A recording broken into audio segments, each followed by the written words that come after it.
We're live.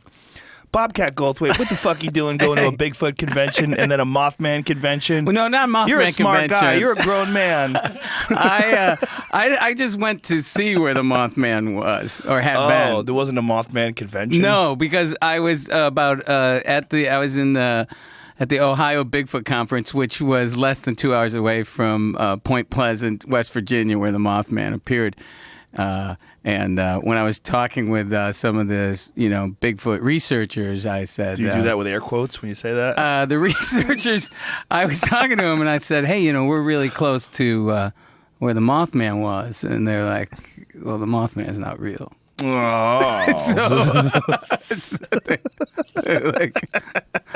So do they know how silly that is? So no, well, some did. That's the thing. There's different categories of Bigfoot people. There's people who are self-aware. There's people who seem pretty regular, and that's the thing. You go to this convention and you have this idea of what a person is who believes that there's an 800-pound wood ape out there. And then when you get to know them, you realize that they're really fucking weird. Yeah. No, I'm kidding. But there is that. There's a lot of that. There's a lot of that. But I have to say, I love them. I had a great time. And it was really fun. It was great. I've had some people that I talked to. What was the professor from... Meldrum? Yes, Professor Meldrum, who's a really interesting guy. Sure. Who is, do you know who he is? He's Yeah. a pretty prominent guy in the Bigfoot community, who's a very rational, reasonable person. And he told me he would cut his pinky off to know the truth. Oh. Whole pinky. And you said, you know what? I can do it. I'll do it with an arrow. I'm more fascinated about. I mean, I'm sure your listeners are more, over it, but about you going out and hunting a bear with an arrow. Yeah, what's eating them is really interesting. What is it? What does it taste good. like? They taste really good. Like the way I describe it is like a deer fucked a pig. It's kind of almost... That's taking the tofurkey to a new level. But my brother, he passed away. My brother was I'm going to say a hunter, but he was actually a poacher. My brother... Oh, really? Yeah, when he passed away, people said, hey, can I have your doe permit? And I was like... What? He's like, my brother had been getting a doe permit in my name for like 20 years. Oh, really? Yeah. He had all these forged doe permits. He shot animals all year long. He didn't. The game warden would bust into his home with lock cutters, and crack open his freezer, and there'd be all this game out of season. Oh man. But he ate it.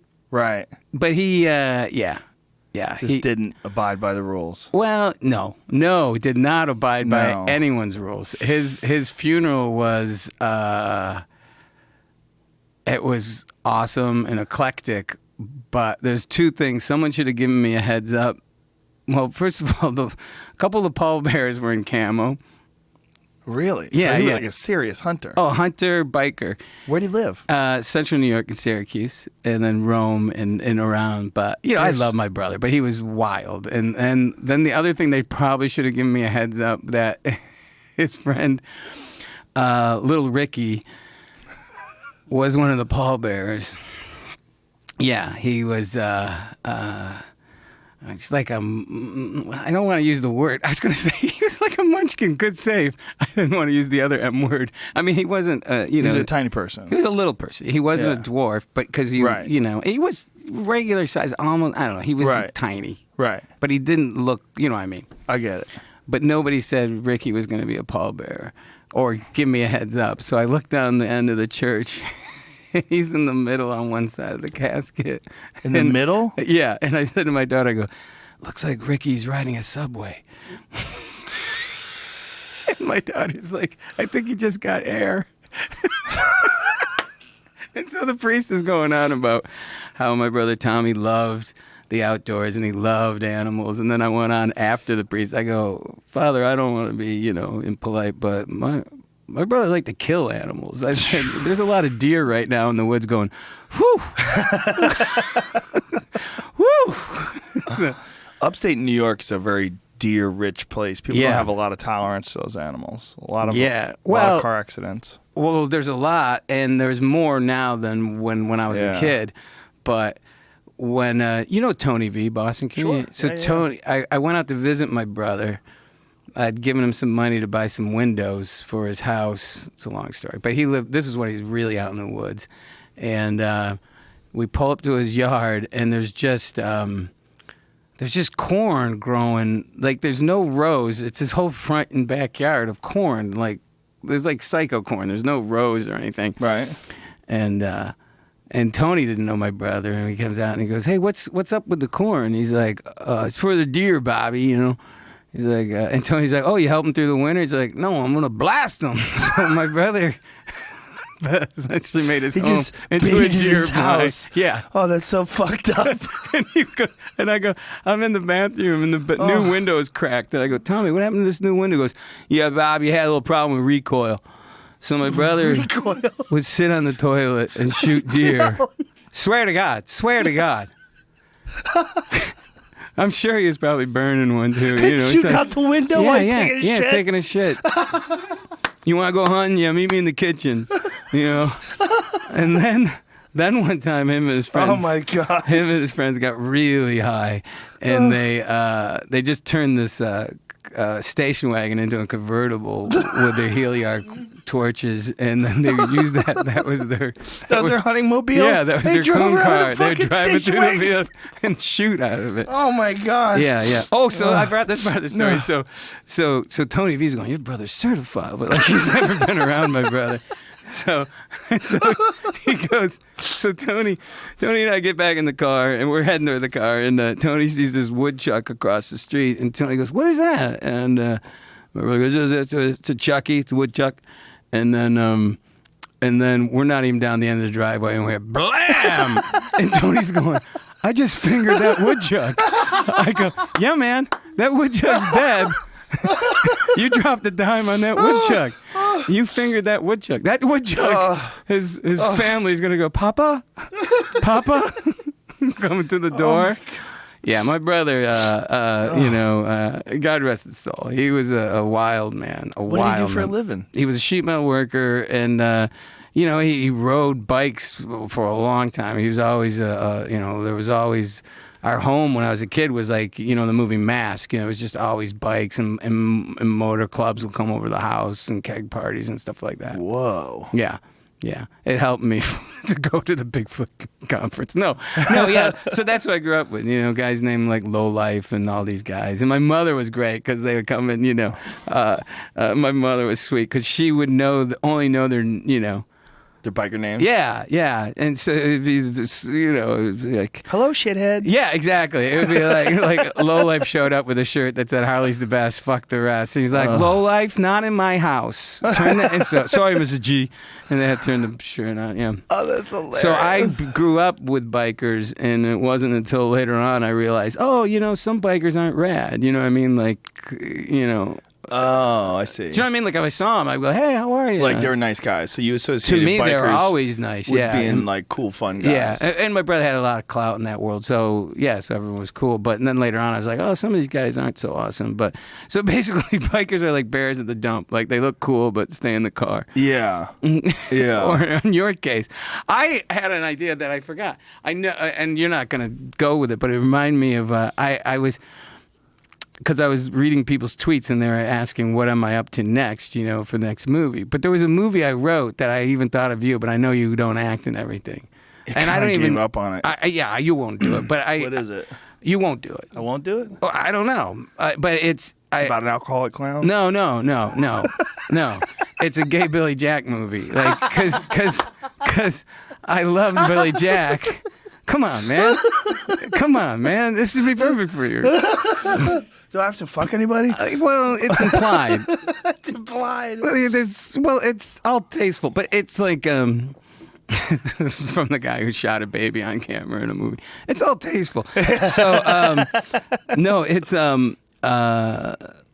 I was married at the time, and I said to my wife, I go, I'm tired of being broke. I'm going to write a genre picture. I love Billy Jack movies when I was a kid. So I started writing it, and I was about 40 pages in, and she's like, how's it going? I'm like, well, he's gay now. And she goes, so I'm just going to keep renting? We're not going to get a home? I go, yeah, pretty much. So, and I was talking to Gus Van Sant. I said, I want to write an action film. You know, like if you were a 13-year-old gay boy, it'd be the coolest movie you saw besides the 300. You know, and so it's just classic Billy Jack. You know, he goes into the bar, he's trying to have a drink, redneck town, and he's like, hey, fag. He's like, I'm gonna have to ask you to stop using that word. He's like, oh God. He's like, what are you gonna do? Well, I'm gonna shatter his kneecap. I'm gonna Billy Jack style. Yeah, the whole thing. And I'm gonna shatter your windpipe. Or it goes through the whole list. And you want to know something? There's not a goddamn thing you can do about it. And then it says, and he does.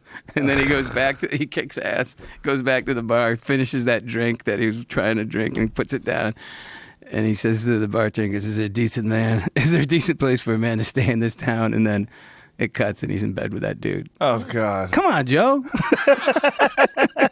Come on, Joe. Come on, Joe. I don't even get done moaning. Come on. Reinvent. Well, I mean, look at Brokeback Mountain. I mean, it was essentially like a cowboy romance movie with a twist. I mean, it had all the elements of like a regular cowboy romance. Yeah, and I wanted this to be like, to me, the political. Yeah, Billy Jack. Yeah, right? With his Triumph. I didn't even know he had a Triumph. Yeah. Well, but I was thinking jean about. jacket, Do you remember? Like Jay Leno. Do you remember that? It's a jacket Jay Leno would wear. When I think what you do to this beautiful flower, it makes me want to go nuts. Two dudes walking into a bar. They buy it. And so, but I wanted him to have the bike that. You remember Then King Bronson? You're younger than me. You wouldn't remember that. Then King Bronson. Yeah, he was badass. He was kind of the forerunner to Billy Jack. It was a TV show, and he there you go. He was a reporter that got fed up, and then he just drove around and really, and kicked ass. What is this? See, I'm gonna have the triangle, but it's not gonna be it's not gonna be that. That's a sweet bike. Yeah, right? Isn't that rad? Oh yeah. But I'm just gonna have a pink. But he's got the Illuminati on his bike. I know he's got the Illuminati. I'm just gonna have a pink triangle instead of the Illuminati. Illuminati. Look at that. Yeah. But he was bad. My brother was really into King Bronson. I love motorcycles. I'm just scared of crashing. Yeah, well, you can't. Well, I mean, you can't have them here, but it's so dangerous.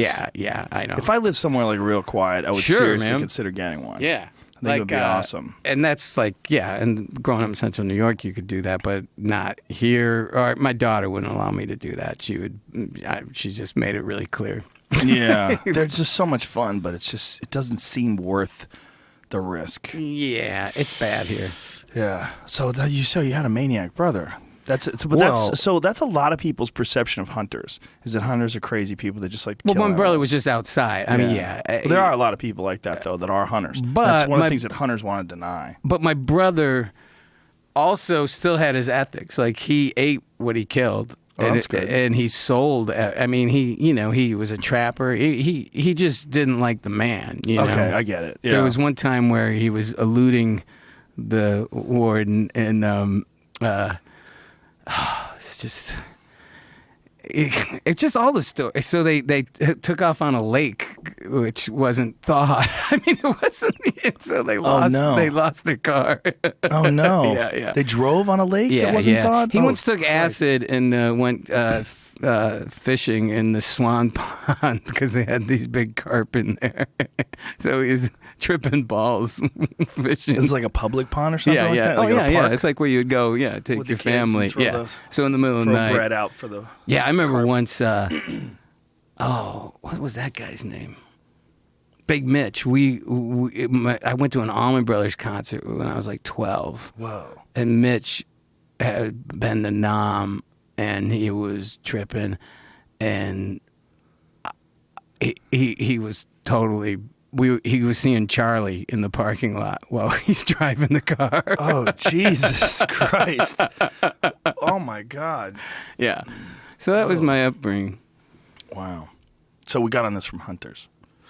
Yeah, but there is it's funny, I'm vegan, but I have more respect for people that actually kill the animal. Would you eat eggs? From like no, I'm not anymore. I mean, I did for a long time, but I'm not like opposed to other people doing it. And I'm not trying to kiss your ass. I have respect for people that kill it because then they're not removed from it. You know what I mean? There's this weird thing when you just, that's the weird part to me. Well, it's dark because you don't know where it came from. So that sort of it reduces your responsibility. And you don't really have to look into where the meat came from, and then that's where factory farming comes from because we're sort of ignorant to. And I grew up eating game, venison and all. Well, there's 7 people in the family. So why wouldn't you eat eggs? Because you don't like the idea of chickens in captivity, or you don't want them for health reasons. I just stopped eating them, and I had a heart attack a while ago, and part of it's funny when I got off of that stuff, everything. My heart's in great shape, which when I had the heart attack, I knew I wasn't dying. And it just recently dawned on me. I was thinking about it. My thoughts weren't like, oh, I'm going to die. My thought was, I'm going to have to lose weight. I was really angry. I'm going to have to work out. I was like furious over that idea. That's funny. We talked about this on stage, but it's true. One of, like after a few weeks of walking an hour after dinner, I was out. I was like, I don't care, But a cat was missing in the neighborhood, and that would motivate me to walk. Oh, to look for the cat? I was gonna find it, but there's no missing cats. Yeah, I know, it's coyotes. Yeah, but I found a cat that I thought was the cat, and then I carried it about maybe a quarter of a mile back to the telephone pole. It was the wrong cat? Yeah, and I stole a cat. This is all true. Did you bring it back? Yeah, I love animals. So I brought it to the house where I thought it lived at, and then I knock on this woman's door, and I did. And then she opened the door, and the cat ran in. I swear to God, and then the woman goes, she looks left and right. She goes, huh, and goes in like, oh, I guess the cat's knocking on the door now. And then bizarre. She didn't know you were there? No, because I didn't want to go, hey, I think I stole your cat. So she just thought the fucking cat knocked on the door? I don't know. I call bullshit because they have furry little knuckles. She wouldn't hear it. Well, when I let my cat out, he will meow. Because I don't let him out for long periods of time, but I'll let him out during the day if he wants to wander around the yard. Because he'll just hang around the yard. But I worry about hawks. Hawks or owls. We have night. Coyote in my backyard, and I live in Silver Lake. Coyotes are everywhere. Yeah, they're all throughout the entire 50 states. Yeah. If you're interested in the history of the coyote, there's an amazing podcast called Meat Eater. It's by this guy Steve Ranella, and he interviews this guy Dan Flores, who's a historian, a wildlife historian. He's a professor, and he wrote a book recently on coyotes. Coyotes were originally only Western animals, and they used to call them prairie wolves. That's what they used to call them. They're actually a type of wolf. It's a small wolf. Wow. And when people started hunting coyotes and killing coyotes and then reintroducing gray wolves into like Yellowstone Park and all sorts of areas in Idaho and North America, that's when the coyotes spread across the entire range of the continental United States. Now there's coyotes in every city in the country. Yeah, there's coyotes in the Adirondacks in New York now. Yeah, when you kill them, they have more babies. This is what's crazy. Like when you hear coyotes screaming at night, what they're doing is like roll call, apparently. This is all according to this Dan Flores guy. Wow. And they call out, and when there's less response, like when one of them's missing, it triggers a response in the female to have larger litters. Wow. Significantly larger. So it's like just that crying is the equivalent of Bueller. Yeah, exactly. Bueller. Exactly. So they had apparently a number of coyotes that they had estimated in Yellowstone. Then they brought in the gray wolves. And the gray wolves are different than red wolves and a couple other wolves that are pretty much that stayed in steady population numbers in North America. Well, when the gray wolves came back in North America, they didn't treat coyotes like friends. They killed them. And so when they started killing them, as opposed to interbreeding with them, like you've heard of a coy wolf, do you know what that is? That's a big thing on the East Coast, which mostly red wolves and coyotes are breeding. They're creating a larger, smarter coyote. And it's because the coyotes really are wolves. So when they started doing this, they killed 50% of the coyotes. The coyote population dropped down to 50%. But then, because they have larger litters when one of them gets killed, now it's ramped up in 20 years higher than it was before the reintroduction of the wolves. Well... they're a survivor, man. Yeah. And I have to say, I mean, they're creepy when you see them. The way they move. I saw one scale a wall, like just climb over it. One killed one of my chickens. I saw it run over a wall with my chicken. 6-foot wall. And they hopped climb over it like it was it. nothing. Yeah, it's weird. Like it's like human in the way it walks. They're super intelligent. Yeah, Like, but I have to say, as scary as they are and all that, there's a part of me that goes, "Sorry, man. I know I'm in your yard." You know, I mean, I realize that, you know, I'm the intruder, you know. Not really. Really? No, not You don't really. feel that about coyotes? No, because look, they go where the food is. We go where the food is. We're all sharing this space together. Okay. It's not theirs. It's not ours. But It's just weird, it's though. weird. I mean, It's you see weird. this. You say it's a wolf. I see a wolf in my backyard. Yeah, but they hang around where people are. Yeah. Because is that they- why? Because Yeah, they we're prey where the on food pets. is. Yeah. We're where the food is. We're Yeah. also where the rodents are because we have a Yeah. lot of trash. Yeah. But they're really important because they kill off all the rats. That's really important. Yeah. They kill the rats. They kill rabbits. They kill a lot of things that would get out of hand. Right. Population-wise, if it wasn't for them. Well, I don't let Anderson Cooper out or Yeah, you or can't. Alice Cooper. Those are my cats. Yeah, not during the day for sure. Nah, Or not at night. Excuse me. Yeah, I'm not gonna let him out. You just don't do it at all. Nah. Yeah. You know, I think That's smart. Oh, that actually reminds me of a story. Well, I don't know if I want to tell that story. I was going to tell. A woman left a whip at my house. A whip? Like, Yeah. Whip it good? Yeah, Do, do, do, do. and I have to say that like I wasn't like I don't think I'm a prude, but and she's a very sweet person, but she was like I know where she was going, obviously. Yeah. She And comes over with a whip. Well, she surprised me with it, and she said, "Oh, yeah, I don't know." I was like, you know, Yeah, that's not my thing. I either. don't have any crops, but no. So I don't. So here's the thing: like I make this joke, but it's true. I retired from acting the same time people stopped hiring me. But no, I really don't like to act. I understand how you. It's. I don't like it, I don't like it either. and no one believes you when you say that. Yeah, they think you're just. They think you're yeah, lying, Yeah. and they think I'm lying. I Yeah. love directing. I love writing. I love being behind the scenes. I love making stuff. I like doing stand-up, but acting's hard. Back in the day when I was in movies going, "Ah!" I mean, that wasn't acting. You know, if I forgot a line, come on, let's go. You know, so I don't know if that was acting, but she was like, this. So when she said I like to be dominated, so that meant now I have an acting part. You know what I mean? You know what I mean? I like to be dominated. I'm like, line. I'm sorry, I'm not off book. You know. So, but God. and this sounds very almost Borscht Belt, but I did say that she goes, I've been a bad girl, and I swear I said, well, we're all flawed. I really said that. That's like a Woody Allen movie. I know. I did say that, and then we laughed, and I would just rather let's have sex. Let's not. I don't want to. Yeah, act. I'm that way too. I'm not into choking anybody. I'm not into. Well, with you, that would. I just don't. But I mean, it takes on a whole nother level. Yeah. I mean, yes. I don't get the connection.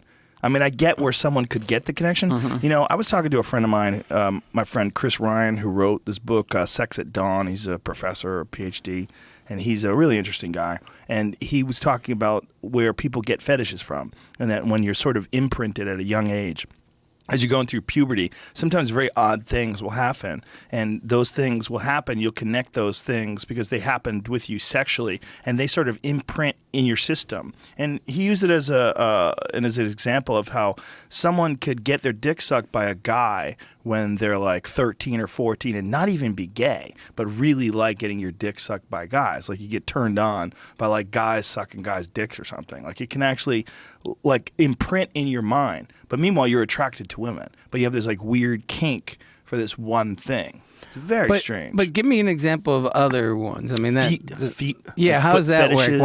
Why would you get into feet? I don't know, like somebody rubbed their feet on you, like right before you had sex, like some girl rubbed her feet on your dick and was into it, you know, and just playing around. That doesn't. It can happen.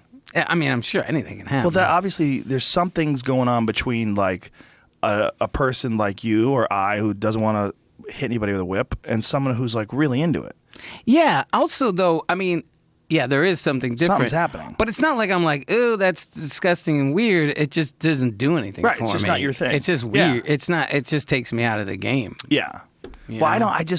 I don't ever want to associate sex and violence together. I just don't think that's a good combination. In my world, I don't like it.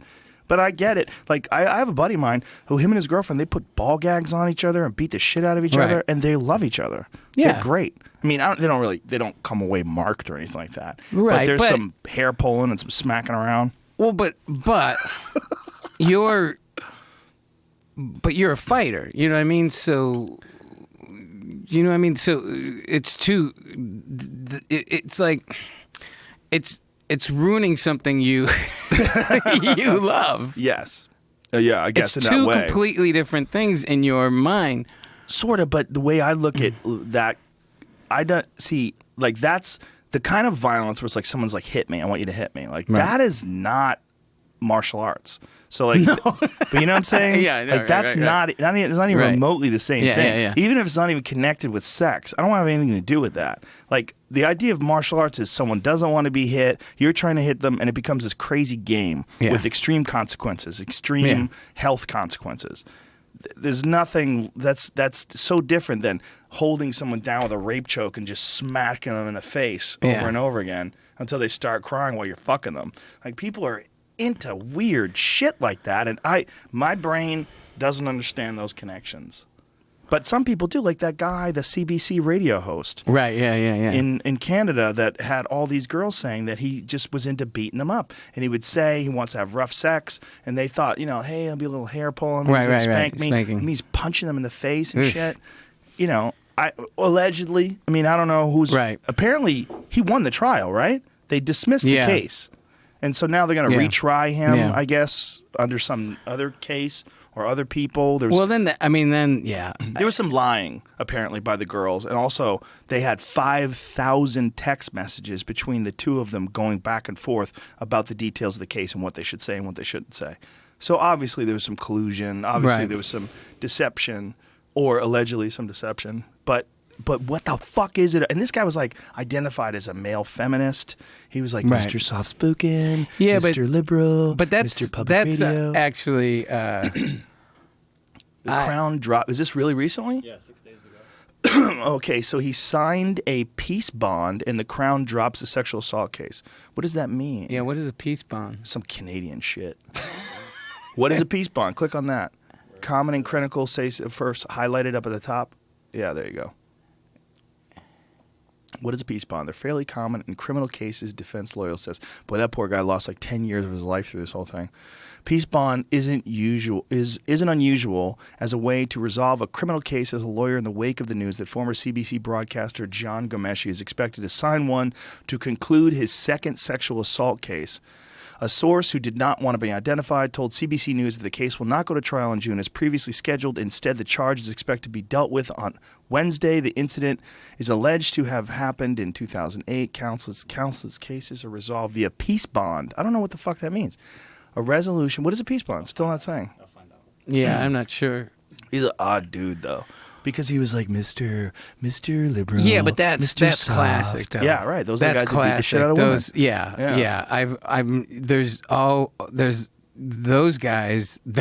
But you know how many of those guys have rage issues? Right. Do you know what I mean? Right. That real. There's so many of that folks, like these hippie folks, right? And they have this rage, and it's just really strange. It is. It's not. Well, also I find that a lot of guys who identify as male feminists, what happened for a lot of them is they had rough childhoods and they were rejected by women. So they become this like savior of women from all these other asshole-ish men. Right. And so they become the guy that's different. But they're I'm different. womanizers, yeah. Well, it's not even that they're womanizers. What they are is they're just a guy. But they're a weak guy and they're suffering from the trauma of like I have a friend, it's not a friend anymore, but I had a friend when I was younger who he wasn't an attractive guy, and he would have real issues with women not liking him. He would get so upset. And he started, over the course of the 6 to 7 years that I knew him, he started associating women with pain. Like, they would reject him and they would be mean to him. And he was going to all the wrong places, like going to, like, hot spots and getting bottle service. And, and that was the type of people he was attracting. And so they just wanted to have his drinks and not want to have sex with him. And he would associate women with pain and frustration and rejection. And so he started becoming this angry guy. And I watched this sort of metamorphosis, and I was trying to analyze it, like, I was trying to do like the Louis Leakey anthropology thing and try to figure out what the fuck is causing this stress and pain and anger. And it's just purely an association game. It's like how some people start looking at Hollywood, like, Hollywood's all bullshit, man. Right. I'm tired as fuck. Why? Well, because you keep going to auditions and they keep turning you down. Right. And so you just decide, well, fuck this place, man. This place is fake. Wow. But meanwhile, if you got scooped up when you're 20 years old and rocketed into you would love this place. You would be the guy at the red carpet. Yeah. You would be like the toast of the town. You'd be so happy. And so I think a lot of these guys that identify as male feminists, I think they're just pussies. And what happened is, when they were young, they got walked over, they got trampled, and they're trying to figure out what is the pattern of behavior that I have to follow for me to separate myself from these men that have ruined these girls' lives. I know. I'll offer myself up as the solution. As a feminist, I just feel like you've just really been fucked over. Well, but I mean, there's a couple things. I run into the other guys who, Crimmins has a term, feminizers, who are acting all sensitive but still pulling mad wool. You know what I mean? There's a lot of that. Yeah. It's like, I understand. Fakery. It's like, you're the same guy. You're the same guy. You're the same You got dude. a different hustle. Yeah, exactly. Yeah, the feminizers. Oh, yeah, man. And, but, I mean, at the end of the day, feminists, it's basic human rights. I'm all for that. Yeah, of course. The problem is the definition is weighted. And those guys who... I question their integrity. Yes. Well, men are very difficult in that regard. It's very difficult while they're sexually viable, because they're looking for attention. They're trying to score. And when they're trying to score, they try any sort of combination of words right. that might be possible. Like, I met this one guy, he said he's a feminist, and then he told me he's polyamorous. I go, oh, you're a pussy hound. You're a pussy hound. Yeah. I don't want to control my woman. I don't want to. I respect her pleasure, her right to seek pleasure. Like, oh, you fucker. I see what you're doing. I respect her, man. I think. I mean, I don't know when. First of all, when did men start becoming feminists? Was it Alan Alda? Did he pull that shit first? No, I think it's. But the early '70s, '60s. They started saying it. I mean, I'm sure like Warren Beatty was, even though Was he? I guarantee you he was. But he was such a pussy hound. I How know. is that possible? I know. I guarantee you he was. Maybe. I think, people don't like the term egalitarian. They think it's a cop-out. Like, oh, no. If you really cared about women's rights, you'd identify yourself as a feminist. Like, no, I like humans. I like all of them. I like nice women. I like nice men. I like people that are fun to be around. There are obviously major things. The pay gap is a real. The pay gap is tricky. You ever look into that? It's a lot of political bullshit. Yeah. The actual reality pay gap, it's very minor. There's only a few jobs where women actually do get paid less than men. What the pay gap is overall judging how much money women make versus how much money men make, and not taking into account what jobs they do, what jobs men tend to gravitate towards naturally versus what jobs women tend to gravitate towards naturally. But when they're in the same job with the same sort of production, their actual pay scale is very similar. It's real tricky, man, because you can't deny that some people that are a certain gender, they gravitate towards certain occupations, and those occupations might have higher risk. They might have higher pay ceilings. There's a lot of variables, and then you have to take into account women taking time off for raising children, for being pregnant, all those things, having babies, maternity leave. That all gets factored in when you're talking about how much time or how much money people actually make. So if you say women should be paid maternity leave and they should get X amount of money from a corporation, then you're dealing with a totally different argument. And if you do that, then the pay scale changes. Then it goes up a little bit. And if you say, well, everybody should get paid for the same exact money for the same job, even still, more men want to do certain jobs in engineering and science. And then when it comes to like really dangerous jobs, men are much more likely to die on the job. Men are much more likely to be murdered by other men. There's like a lot of weird shit that has to get factored in when you talk about pay scales. Yeah. And apparently it's one of those political things where people say it and then I say it and then someone corrected me on it. And then I said, but I heard Obama say it. Because Obama was talking about the glass ceiling and how much money and the disparity in income. And then I started actually looking into it. I went, oh, okay. This is complicated. Because it's one of those things where you don't want to be insensitive. So you don't want to say, that's bullshit. Women don't get paid any less than men do. But when you actually do look at the real numbers, that's where they're getting it from. It's not like there's 100 lawyers. Okay, let's use an example about in showbiz, because there is a big difference in actresses and actors' pays. Are there? Your top actors. Well, the people that can sell the most tickets get the most money. Like Jennifer Lawrence gets paid shit piles of money. And there was that thing where she was saying that she was upset that she didn't get as much money as Bradley Cooper. But Bradley Cooper was in way more scenes than her. He was in way more of the movie. And he was a bigger star at the time. It's real tricky. Because if Jennifer Lawrence was in a movie with you, she'd get paid way more than you. Well, you know what I'm saying? Or that's me, a bad example. It's a bad example. I probably would pull more money, but... But you know what I'm saying? Right. It's like if someone is a huge superstar, what's her name from Friends?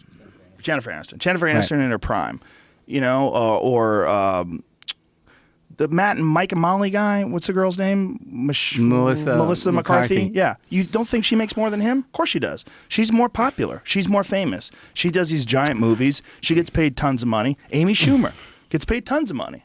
I'm going to change the subject because I was thinking of back to your Bears and movies. What was your take on Revenant? I liked it.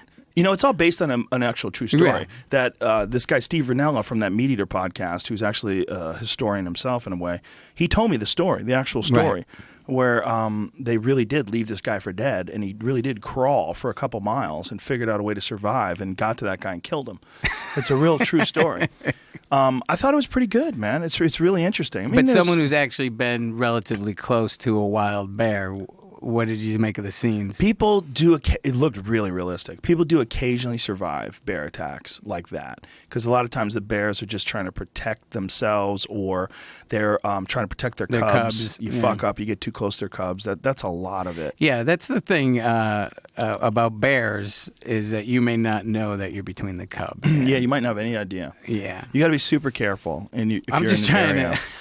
I'm worried about you. I know what I'm doing. I mean, there's a certain amount of risk. There's a certain amount of risk. Yeah, that's famous last words. Watch me. I know what I'm doing. I don't. Let me try this. I don't go where grizzlies are. I stay where the black bears are. Black bears. If I do see a grizzly, we're fucking out of there pretty quickly. You gotta be careful, but there's a certain amount of risk to it. Did you see Grizzly Man? Yeah. Yeah. Many times. I was rooting for the Bears. Yeah. 100%. Okay. Right. Yeah. I was the same thing. I was like, go Bears. That's an interesting case because that guy is obviously that movie mentally influenced Willow Creek probably more than any other movie. Really? And Willow Creek, if people haven't seen it, it's Bob's Bigfoot movie, which we're going to get back to Bigfoot. Well, when Willow Creek came out, I was in the middle of my Bigfoot phase. Yeah. Where it was just ending. And what killed it for me was when I did that sci-fi show with Duncan Trussell, and we went to the Pacific Northwest and hung out with a few Bigfoot hunters for a week. And after a while, we were like, dude. we realized, because I had a joke about it. I said, here's what you don't find when you go looking for Bigfoot.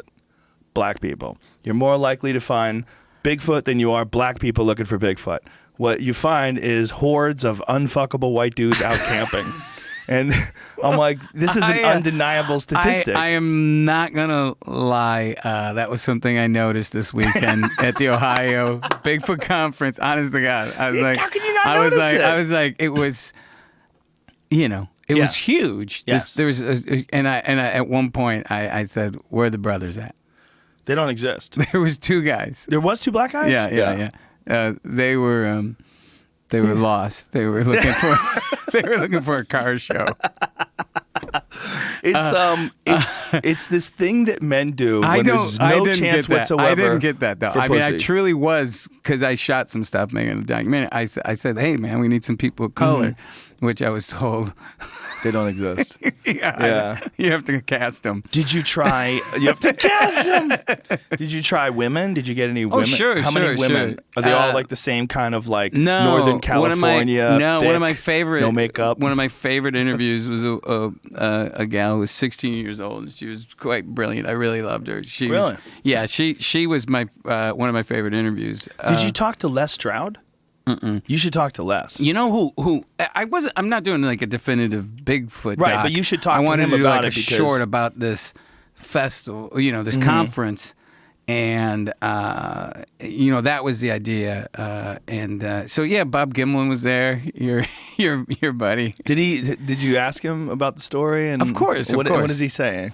He tells the story. He tells it like it actually happened. Yeah, one of the things interesting about him is that he talks about the amount of time he actually got to see Bigfoot versus Roger Patterson, who was scrambling around with the camera. And what did he say? Oh, he was just talking about he felt that he didn't film a lot, and he didn't. I mean, it's only 942 That they saw it more than the frames. film? Yeah, or he did. Yeah. That's because he helped the guy get the fucking suit on. That is so obviously Wait, do fake. you know? Did we talk about the Bob Hieronymus? No, we talked about that. But did you the John Landis?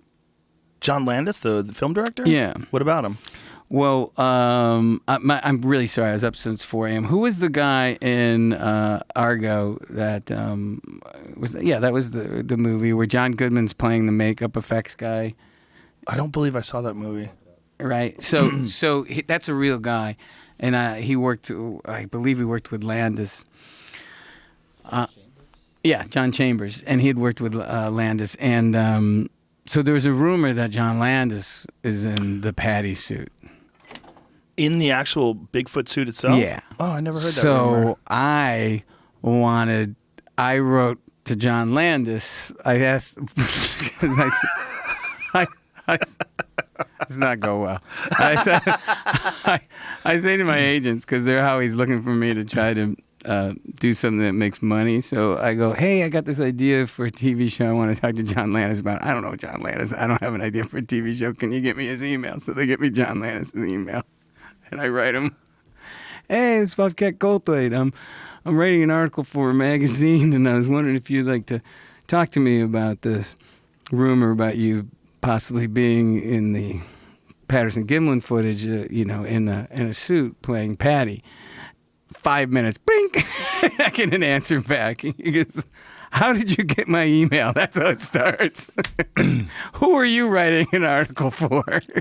Most certainly not in a Bigfoot suit at the That's Patterson hilarious. Gimlin. I went back and forth and kind of calmed him down a bit, but yeah. It's such a bad suit, too. It's not a bad suit. You see, you keep saying that. It's terrible. What is it about that footage? It's obviously a man. It's You know why it's obviously a man? Why? Because it looks like a man in a suit. There's no other animal that looks like a man in a suit. You don't look at a giraffe and go, that looks like a fucking dude in a giraffe suit. But you look at that Bigfoot and you go, that looks like a fucking man. It's walking like a man. It has the same sort of stride. It just has longer arms because he's got football helmet shoulder pads or football shoulder pads on, and his arms, he's got these long fucking fake ass arms. So like the whole thing looks fake. And he's why does it swinging his have arm. breasts? Why not? I Well, mean, how do you know? First of all, It let's take a does look have at breasts. it. Let's look at here it. we go again. We've done this a lot. Yeah, here it goes. Did you know that? Now, what do you see breasts? Right you know there, What, you know right what I there. see? Stop the I front. see a shitty suit. No, turn back. Go Yeah, back. but what animal Watch. has hairy tits?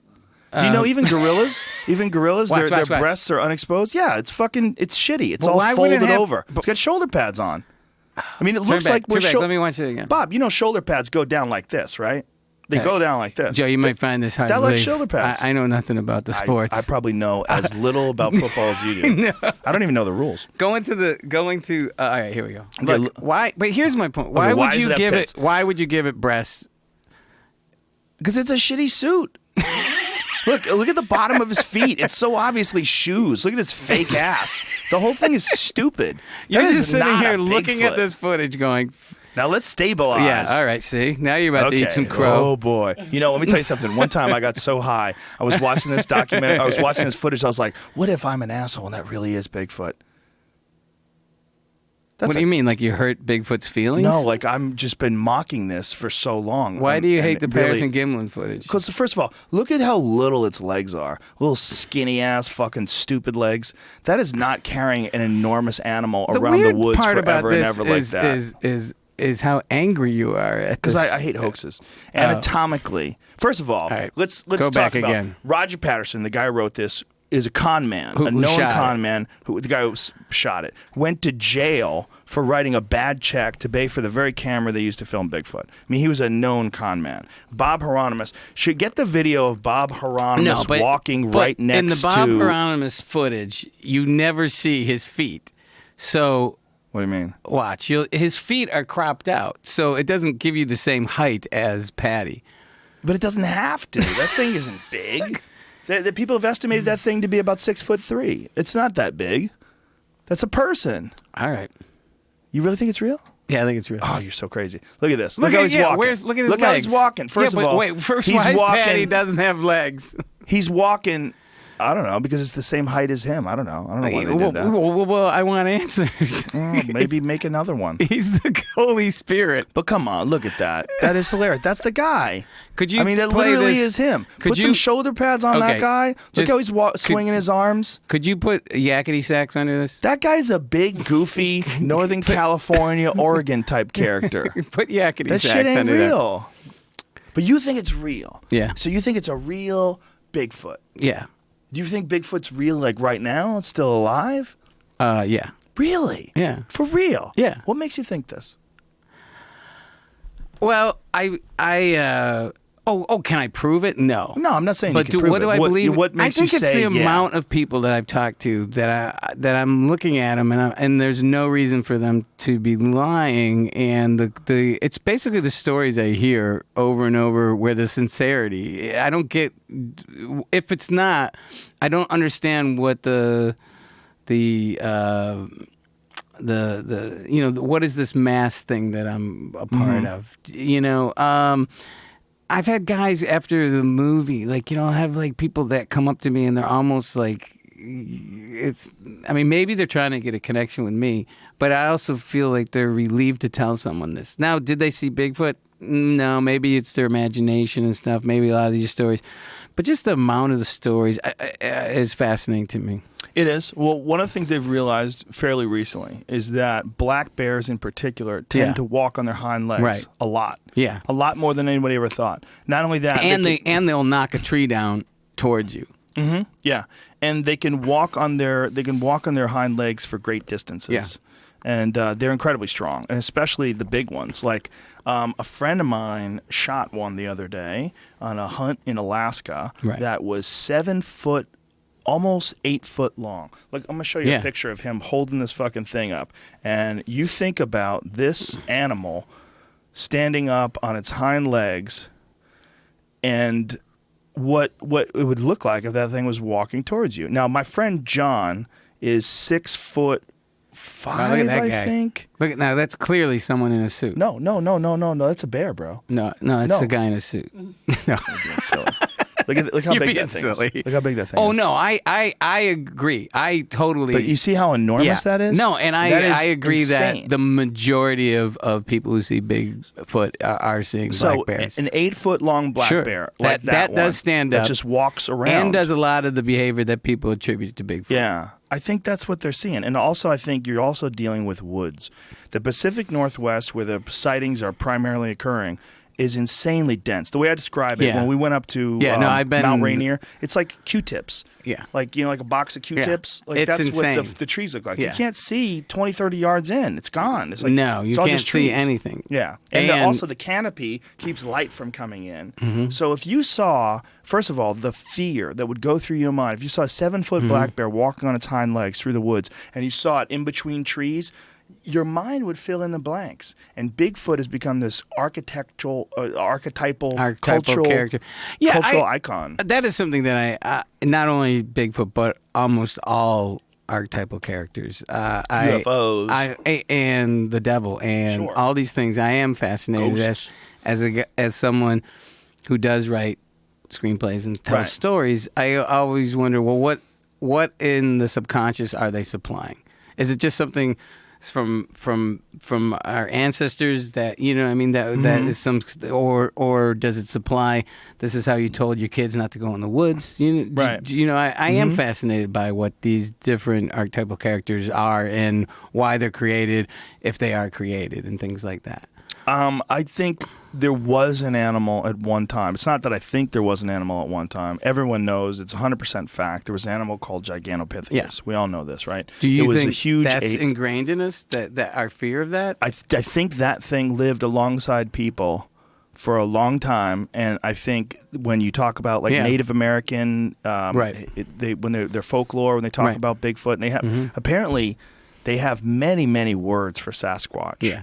And I think that what they're probably doing is passing on thousands of years of data. We don't know when the last time Gigantopithecus was alive because they didn't know Gigantopithecus was even an animal until the 1920s, I believe it was. They went to an apothecary shop in China, and an anthropologist found a tooth that he couldn't attribute to any other known primate. He asked the people where they got it from. They told him where they got it from. They went to the actual area where they got these bones, and they found jaw bones that would indicate the animal was bipedal. And that's where things got really interesting, because you're dealing with some bipedal, enormous animal that was most likely at least 8 feet tall. Right. So a huge 8-foot tall primate. I mean, we know that gorillas are huge, and we know that, there's the Bondo ape, which is this enormous chimpanzee that's just recently been confirmed to live in the Congo. They have a chimpanzee in the Congo that's like 6 feet tall, 400 pounds. It's an enormous chimp. So there are like variables. There's different kinds of primates. They know about the Hobbit man and Flores that lived as recently as, I want to say, 14,000 years ago. Right. That thing that lived on the island of Flores. That's fascinating. Little tiny people that they think also cannibalized humans. And they think that human beings might have driven them to extinction. They used tools. They were like an enemy, little tiny person thing that killed people, perhaps. So I think a lot of our thoughts about like leprechauns and That sounds fairies like a really and good elves, movie. It does. It does. Well, there's also people that believe that animal still exists. Yeah. Or that small creature, the orang pendek, is one I think is in Vietnam. They believe that this animal still exists, and people still have sightings of this. And I think that little guy is probably more likely to still exist alive than Gigantopithecus. Sasquatch. Yeah. Well, I think it's for me it's I'm not copping out. I mean, I do believe, but I also love the whole idea of it. I do too. I love it. And you've been in the woods, and you can't see 3 feet in front of you. And I love it when I'm out with folks, and they'll hear an owl that sounds like it sounds like an ape screaming, and they'll go, nah, that's just, and they know. Yeah. But then I hear something else, and I go, hey man, that sounds like a coyote. He's like, well, juvie squatch sometime impersonate other animals. Juvenile squatch. Juvie squatch. So they're the Frank Caliendo of the Sasquatch. There was a bit from my last special that I did that was a real conversation that I had with one of these Bigfoot hunters. Right. And he goes, one time I was walking in the woods and I heard this bullfrog that was near a blackberry bush. And I was thinking to myself, why is a bullfrog near a blackberry bush? And then I got home and I realized that was a squatch. And he was dead serious. Maybe it was just a fucking frog, dude. I mean, maybe it was just a frog. In his mind, it had to be a Sasquatch. Like, that kind of I'm illogical. impressed that you got to that part of the story that quick. Because when you ask... Oh, it took a long time. Yeah, it's I always... just condensed it. You go, have you had any encounters? And it goes, Oh, man. I'm 5'6", and I'm like, No. The date was 1972. Oh, that I would like. I had a It's just brand new like- pair of shoes, and I Yeah. had just broken one lace, and I tied the other lace up. And I was thinking to myself, I'm so upset with the way they're making these laces these days. They've shipped off their laces to China. That's neither here nor there. Anyway, I'm on a long backpacking trip. Did you of ever 4 watch The days. Bionic Man? Oh, with Bigfoot? No, Bigfoot was on that. It's just like it's never point A to B. They're socially retarded. Well, There's they're something adorable. goofy. They're adorable in a lot of ways. Look, the guys that took me in and Duncan, the guys we hung out with from the what is it? The Sasquatch Research Found. What I don't know the fucking name their organization is. BFRO. Yes, that's it. Yeah. They're nice guys. Yeah.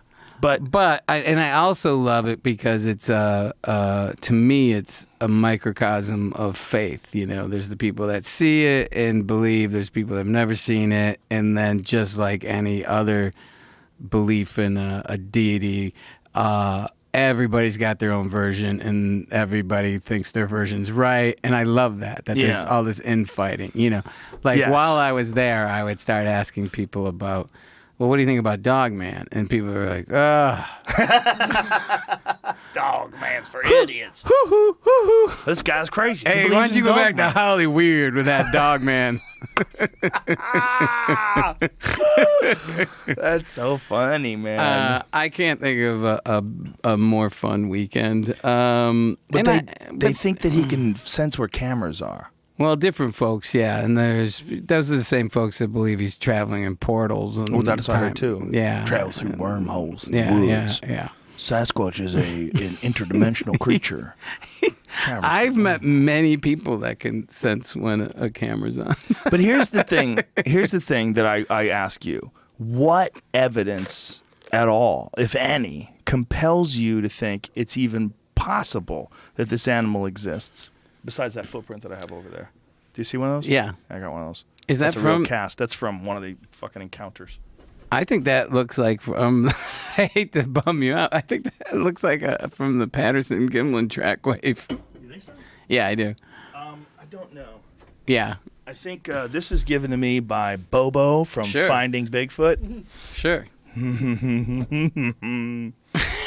Look at that. How you and Bobo get along? Oh, great. 'Cause But Bobo- he was upset when I was ragging on that fucking Oh, video, the footage. though. Yeah, Bobo. When he found out I was doing a movie, the first thing he said was, "I'm gonna fucking kick Bobcat's ass." He said that? Yes. Wow. Because he thought I was gonna make fun of him. Wow, And you imagine that. You Uh, make fun of Bigfoot and he wants to kick your ass. I didn't though, and my movie is very reverential. I'm not, It's a good movie. Thanks, man. I really enjoyed that movie. Thanks, And I remember thanks. calling It's you up more right of a after. suspense film, It's too. a fun movie. Thanks, man. It's really good. And he. It was shocking because I didn't know what to expect. Yeah. I remember we barely talked about it. Yeah. He just told me it's a Bigfoot movie. I'm like, all right. And I watched this movie. I'm like, holy shit. Yeah, Like, what the scene fuck in is the going tents on? is I'm Oh. pretty happy with that. And when we shot that scene, it was 3 a.m., 2:33 a.m., and I shot it at Louse Camp, between Louse Camp and Bluff Creek. So I shot it where the footage was filmed. Whoa.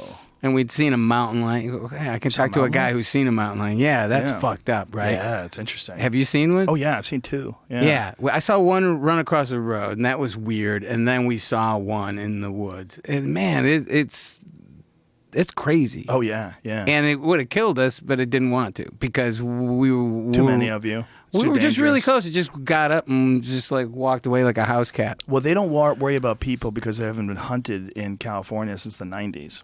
So all these animals that you're experiencing, they don't view people as nearly as much of a threat as they used to. But if you're like in Arizona or places Right. that have a hunting season, you're not going to see any fucking mountain lions. They see people, they get the fuck out of there because they understand the threat and they get used to the threat and then they escape and they run away. Like here's a perfect example: Yellowstone. People haven't hunted in Yellowstone in over 100 years. So when you go to Yellowstone, you could pull your car up to a herd of elk. I mean, Right. they're right there hanging out. Right. You can get out of your car and you could see them. When you're in Colorado and you're in the mountains and you're hunting and you see an elk, they bark and they fucking bolt. They see you, they go like this. Boop, boop. They let all the other elk know there's a That you're- person. wow. Boop. They recognize the threat and they take off. Wow. So because we don't hunt in California, we don't hunt mountain lions. It's Well, that also why was- you never see any deer. That was really terrifying. And we filmed the scene Did you just film the mountain lion? No, we filmed there because they go where, and I go, well, let's just go to the left, and they go, and Bryce Johnson's in the film. He's going, why don't we just get in the car? And So he was scared of the mountain lion? we said, well, yeah, I mean, How big was it? It was really big. That's the Whoa. thing I didn't realize. It's a lion. Oh yeah. It's big. And then we're filming the scene, the long scene in the tent. And the first take, it's 19 minutes long, the one that's in the movie. The first take, he started crying while we were filming. Why? Because he's scared of the mountain lion? And it was just, it was the whole thing. And, and then, that nature, that scene is scary. Right. And I go, that was a really good take. I just don't think your character would cry. And he's like, my character's not crying. I'm crying. Why are we here? We could shoot this in a hotel parking lot. No one knows where the fuck we're at. I go, that's really good. Use that intensity in the scene. Just don't cry. We're going again. Let's do it again. Crimmins had the same thing with me.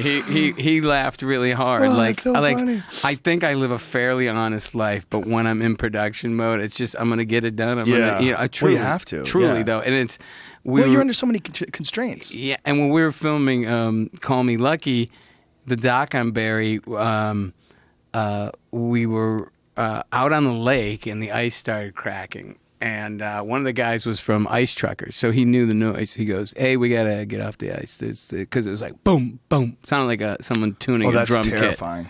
It was like, it was like, boom. No, I've never. And I go, I'm what do scared. we do? He goes, everybody walk off the ice. One at a time. 15 feet, 20 feet between each other. Like we made a line, but we were far away from each other. And Stay away from fat guys. And then actually did like a split, like, and then like snow blew up, through this crevice. Oh, really... Jesus Christ! So we get off the ice, and there's this jetty, and I go, okay, guys. I go, let's just climb over the fence because it says, do not enter, closed chain. And I go, let's come over here and we just go down the end of the jetty. And the sound guy's never worked with me before. He goes, but the sign, it says do not enter. I go, yeah, the guy said if he wasn't here, just jump the fence. This kid just jumps the fence. And Crimmins goes, have you been lying to me this whole time? How you lie so fast? Gotta get the job Crimmins, done. yeah. He's like, is this Windy City Heat 2? That's what Crimmins called it. Oh, that's so funny. Oh, that's so ridiculous. So we should plug this. I found out Barry's doing a special and at the where is it? Lawrence, Kansas on June 4th. He's Louis C.K.'s producing a special. Oh, that's amazing for Barry. There you go. Oh, that's so great. Folks at the Lawrence Art Center, go out and check out. They're doing 2 shows, $10 ticket. So beautiful. Go out and see Barry. What is he filming it for? I'm not sure. Maybe it's for Louis. How he has he puts stuff out. I don't know. I mean, it could. I don't know. I should ask Barry where it's going to be. What I read online was that it's going to be released on louisck.com. I'm not Beautiful. 100% sure, but that's always Beautiful. Yeah. God, Barry's so awesome. I love Yeah, he that is. guy. And I'm working on a lot of things. I really am actually right now. I'm working on a couple different things. I'm not going to discuss, but one of the things I can discuss is I'm doing a short doc on the Washington Generals, the team that played the Globetrotters. I don't know about that. Oh, they're the team that lost 3,500 times roughly because they played the Globetrotters. Oh, constantly in the fake games, right? Well, again, it's like pro wrestling, right? It was Isn't it? well. Here's what I'm learning is really fun. Officially they were never told to take a dive, but they knew it. Yeah, and then they fucked up once in '71, and they beat won? the Globetrotters. Oh my God! And what that's happened? what I'm doing. Oh, children were crying in the stands. Meadowlark Lemming went into their went into their locker, and he goes, "You didn't win." And the guy was great. He goes, "But we knew we did." Isn't that great?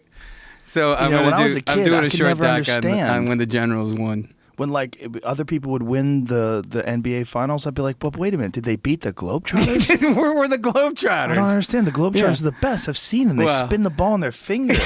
They do crazy stuff. Is this the actual game? No.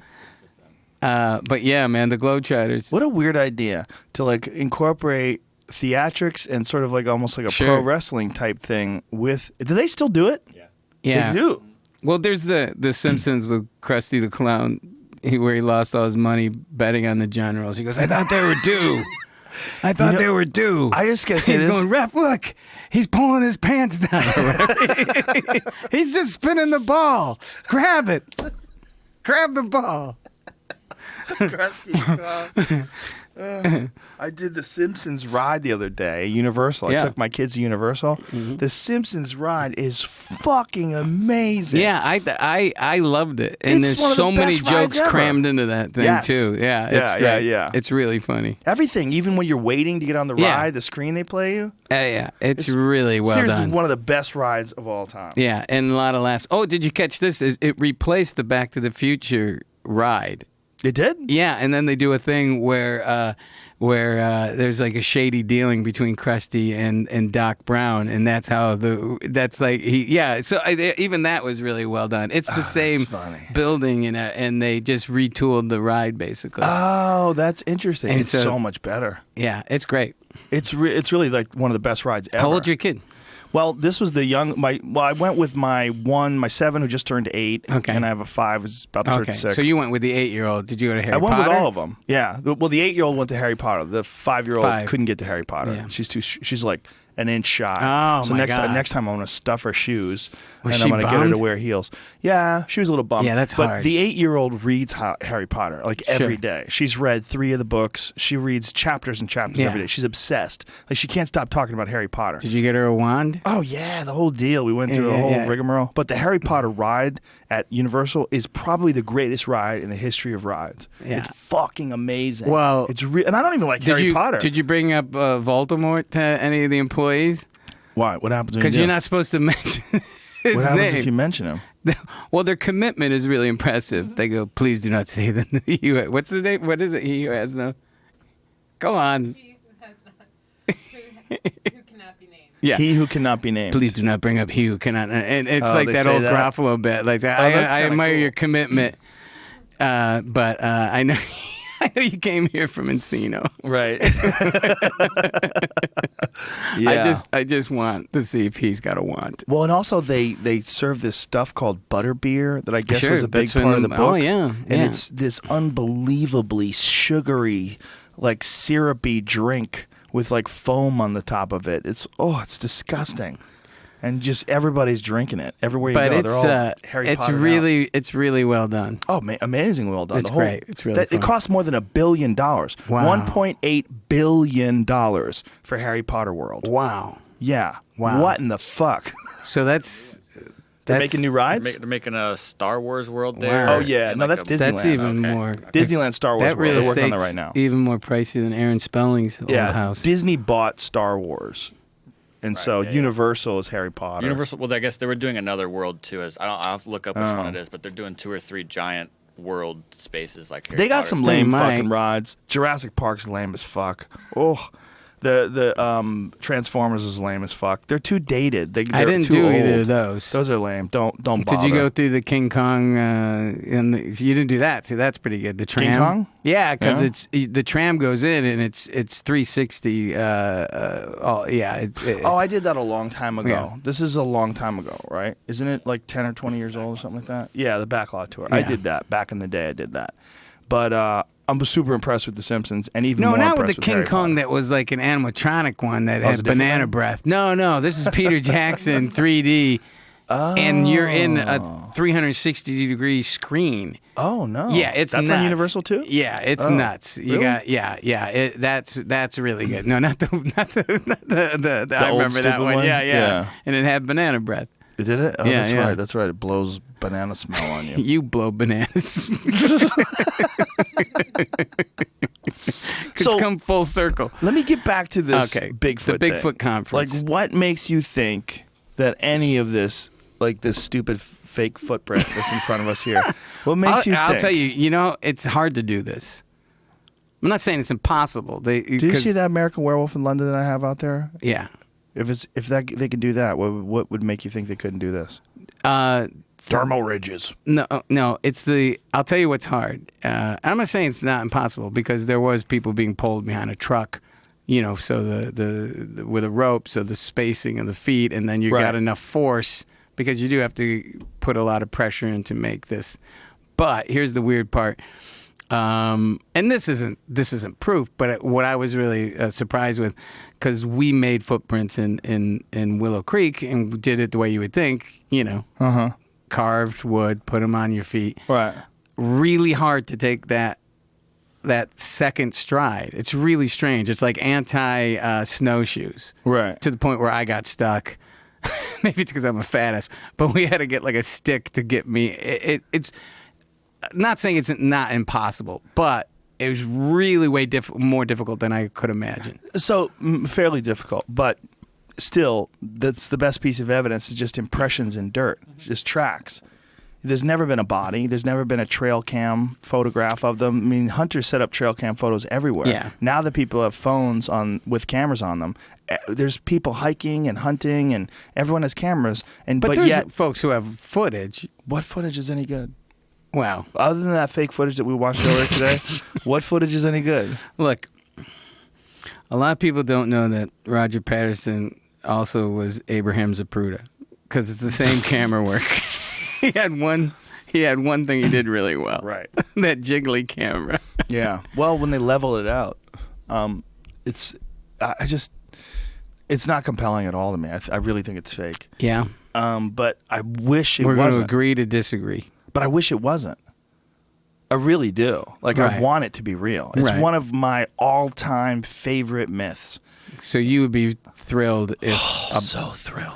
But I'd be so happy. I probably wouldn't sleep for days. What would you do about... that's the thing that's weird, too. I wonder what people are seeing if they're not seeing Bigfoot. Bears. Because... I think they're seeing bears. Yeah. Yeah, I think they're seeing bipedal bears, or bullshit, or they're crazy, or they're making things up. I think a lot of these people are lonely, and I think it's an archetypal story. It's I'm a story. fascinated too, though, about like when I went to the Mothman thing. What is it if it isn't this? You know. So why is it the when you're getting ridiculed for coming forward with a story? Why is there like over 100 actual reports, police reports and stuff on this phenomenon where people are seeing the Mothman? You know what I'm saying? So let's say it's fake. They're bored. But they're in Kentucky. They're doing meth. West Virginia. They're fucking their kids. Whatever. They're out of their mind. These people out of their mind. this was in 65. Yeah, they were doing it back then. People have been fucking their kids since the 20s. No, not that. Since the, 20s? Okay. No, what? No, These are I the was wrong- I was these are the going wrong bullshit on that questions. story there by saying These are the wrong questions. by saying no, meth's kind of new. So, It's not. So what's the right question? Well, the right questions are here's why it's the wrong questions, because all of this is eyewitness testimony, which is the absolutely worst, no, it is. most unreliable Yeah. piece of evidence you Sure. can get. I was in There's so many Alberta. guys on death row, et cetera, yeah, because of 100%. eyewitness. Yeah. When I was in Alberta hunting bear the first time I was up there, I thought I saw a wolf. It was a squirrel. But for 2 seconds, I thought it was a fucking wolf because I saw it in the woods. I saw it moving through this incredibly dense brush, and I went, oh shit, it's a wolf. It's a squirrel. What the fuck is wrong with me? Because I was scared because my senses were heightened. I was looking in the wolf, looking for a wolf, and because there are I'm wolves glad up there. that squirrel didn't commit any crime. And your mind starts Because filling that in is the not blanks. that is not the wolf that stole my money. That is a squirrel, Your Honor. Your mind fills in blanks. And I believe that but completely. it absolutely does happen. And people have put suggestions into people's heads and then put them in certain situations, and then their mind actually sees things that aren't there. Your mind fills in blanks. Also, when you have memories of things, if your memories correspond with other people's memories, you'll adjust your memories to correspond to an iconic or archetypal type of story that people are passing around. And so if you have a story that emanates from one particular region and one guy shows up at the corner store and he goes, man, you ain't gonna believe this. I saw a dude with moth wings. It's a man who is a moth. Like, holy shit, you hear about Bobcat? He saw a Mothman. And then people start getting crazy and they're sitting around drinking, and the next thing you know, Petey saw the Mothman. I was coming home, I was leaving the bar, I was all mad, and all of a sudden I saw a man with moth wings, and I stopped thinking about my own troubles, and I said, man, this might be a demonic area. We got Mothman up in this bitch. And the next thing you know, another dude sees the Mothman, and then it spreads. Right. And then those stories, they become 10 years old and 20 years old, and it goes on and on and on. People are full of shit. Well, and but when the we have a full of Mothman shit was story, a very specific time. It was for 1 year. People were seeing all these Mothmen, or one Mothman. right. I don't. And then, same time, there's UFOs in this area, and then people were being visited by Men in Black. Yeah. And then this bridge collapsed, and they believe that the Mothman is some sort of banshee that shows up to warn people that something terrible is about to happen. Seems totally logical. Come on, just fill in the blanks. Oh, there's the Mothman. Found them. Oh, he's up there? Oh, look at that. Looks like a gargoyle. That's not. That's the Mothman, bro. No, that's fake. Photo. Oh, you know it's fake. You know it's not fake. No, I mean, look. I mean, the Jersey Devil. Here's another one. Right. Jersey Devil. Did you ever see the Jersey I Devil? would like to do a show where I take out like Jersey, like that Jersey Devil reminded me of. So I want to take out other filmmakers, like if Jersey Devil, I get Kevin Smith and go in a tent and go look for the Jersey Devil. Don't you think that's a great idea? It might be. Come on. It might be funny. Did you remember what was that monster show? What was the monster show? Well, there's got all that, but I like the idea that that show? like this is just Monster Quest. Yeah, but this is just this is just a reason to get guys who shouldn't be out in the woods. Nah, just, Do you know what I mean? right. Yeah. To take Steven Soderbergh out looking for the swamp ape. You know what I mean? Yeah. We're not the most robust gentlemen. Right. We're not the adventurers. There's some humor in that.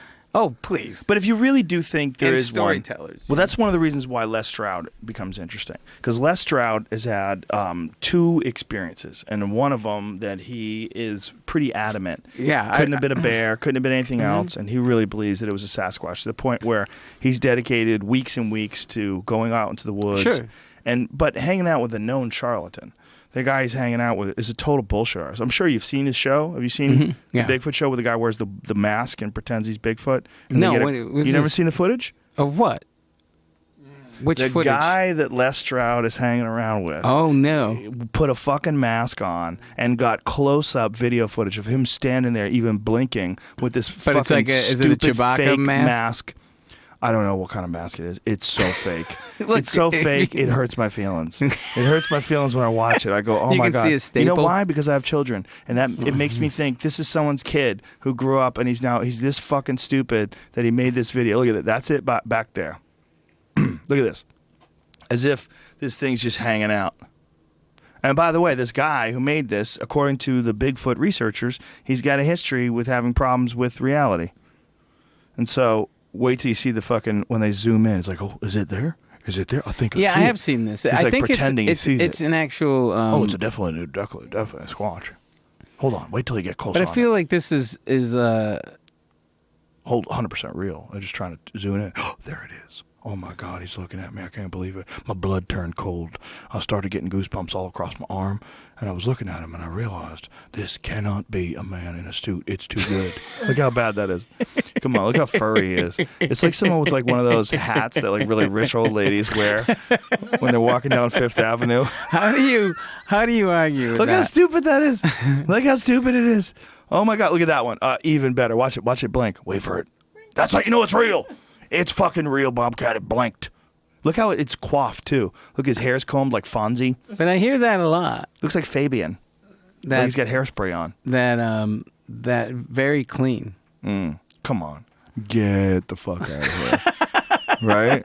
Look at that. Well, that Obviously. clearly that's Right. real. Fake as fuck. No, that's fake. Yeah. Yeah. I'm not gonna. But Survivor Man, Les Stroud, who's a friend of mine, had that fucking, they put that shit on the show. And he had some like, he puts out like a caveat. Like, But what does he say? He doesn't. So does he say that that's real? it all becomes very problematic when you have money tied into whether you can't talk too much shit because it's on his show. He makes money off that show. By the way, that Survivor Man Bigfoot gets massive ratings. Sure. It gets bigger ratings than regular Survivor Man. Like where he drops himself off in fucking Africa by himself with a butter knife. Yeah. Like that. That's impressive. He's done some real shit. Yeah. And that doesn't get nearly the ratings that this hanging out with this fake Bigfoot guy does. You know, Well, it's weird, man. so No we're, bodies. We're just not. Well, they bury their. Maybe. See, I talked to this guy Todd Dishotel, who's a biologist, and we did some tests on all these different things that people thought were Bigfoot shit, Yeah. Bigfoot hair. It's all bears. Bears Yeah. or dogs or coyotes, Right. something like that. But all of it, we did actual for that TV DNA show. testing. We have we went to a real lab at NYU and we did Right. real tests. It's all bullshit. There's nothing. There's not one piece of evidence. And then there was that lady. What was that lady from Texas who was claiming that is she her found name DNA? Ketchum? yeah, Yeah. Melba Ketchum. Yeah, Mel Ketchum. She was saying that she found DNA that had it was Yeah. some sort of non-human primate. But- It's bullshit. It's yeah. tainted. But she's kind of ostracized in the Bigfoot community. They've cast her aside. That's how you know you're full of shit. The Bigfoot community is like, this bitch is too crazy even for us. Kick rocks, Melba. You ain't selling your fucking horseshit over here. Go pedal your you pedal your shoebox. All right, we're not going to agree on that. That's Well, right, it's Ben. not. But listen, I don't discount the possibility that not only did that animal exist, but Right. it maybe even could still exist because the Pacific Northwest is incredibly huge. dense. Yeah. It's a massive, That's massive the weird. environment. That's the part. That's actually the part. One of the things when you get out there and you truly. I mean, they lose planes in there. Oh yeah. And they don't find them. You don't find shit. You can be. I've been in places where I'm like, I'm lost. And you know what I mean? Like, and it's a question of like 10, 15 feet. Like, Yeah. Oh, it's yeah. that dense. It's Yeah. crazy. So that's what that. And we're that- talking about insane amounts of Yeah. acreage that Yeah. people just don't live in. Yeah. From Oregon all the way down Yeah. to the Northern California Yeah. range. So that's the part that when I started going around and I went in that deep, I was like, wow, it's crazy how remote that is. it makes it compelling. But the shitty stories, the fake footage, the fake footprints, all the fakeness makes me wonder if you're just dealing with a myth that is kind of cool to talk about because it exists in this very strange environment. Yeah. You know, I totally agree that I do since I was a kid I've always been fascinated by these different kinds of characters and who are they and what do they mean to us. Yeah. And that's really key. I mean, I'll be writing a screenplay that has nothing to do with Frankenstein, and I'll realize later on, I was like, this was Frankenstein. Yeah. You know what I mean? right. This is someone who was rebuilt after being marred and became, and came Right, through the right. fire and became this monster that is unstoppable. And after I get finished writing it, I go, I just wrote Frankenstein. God damn it! So I'm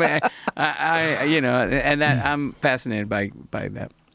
Well, it's also the fact that Native Americans don't really have a lot of fake animals in their folklore.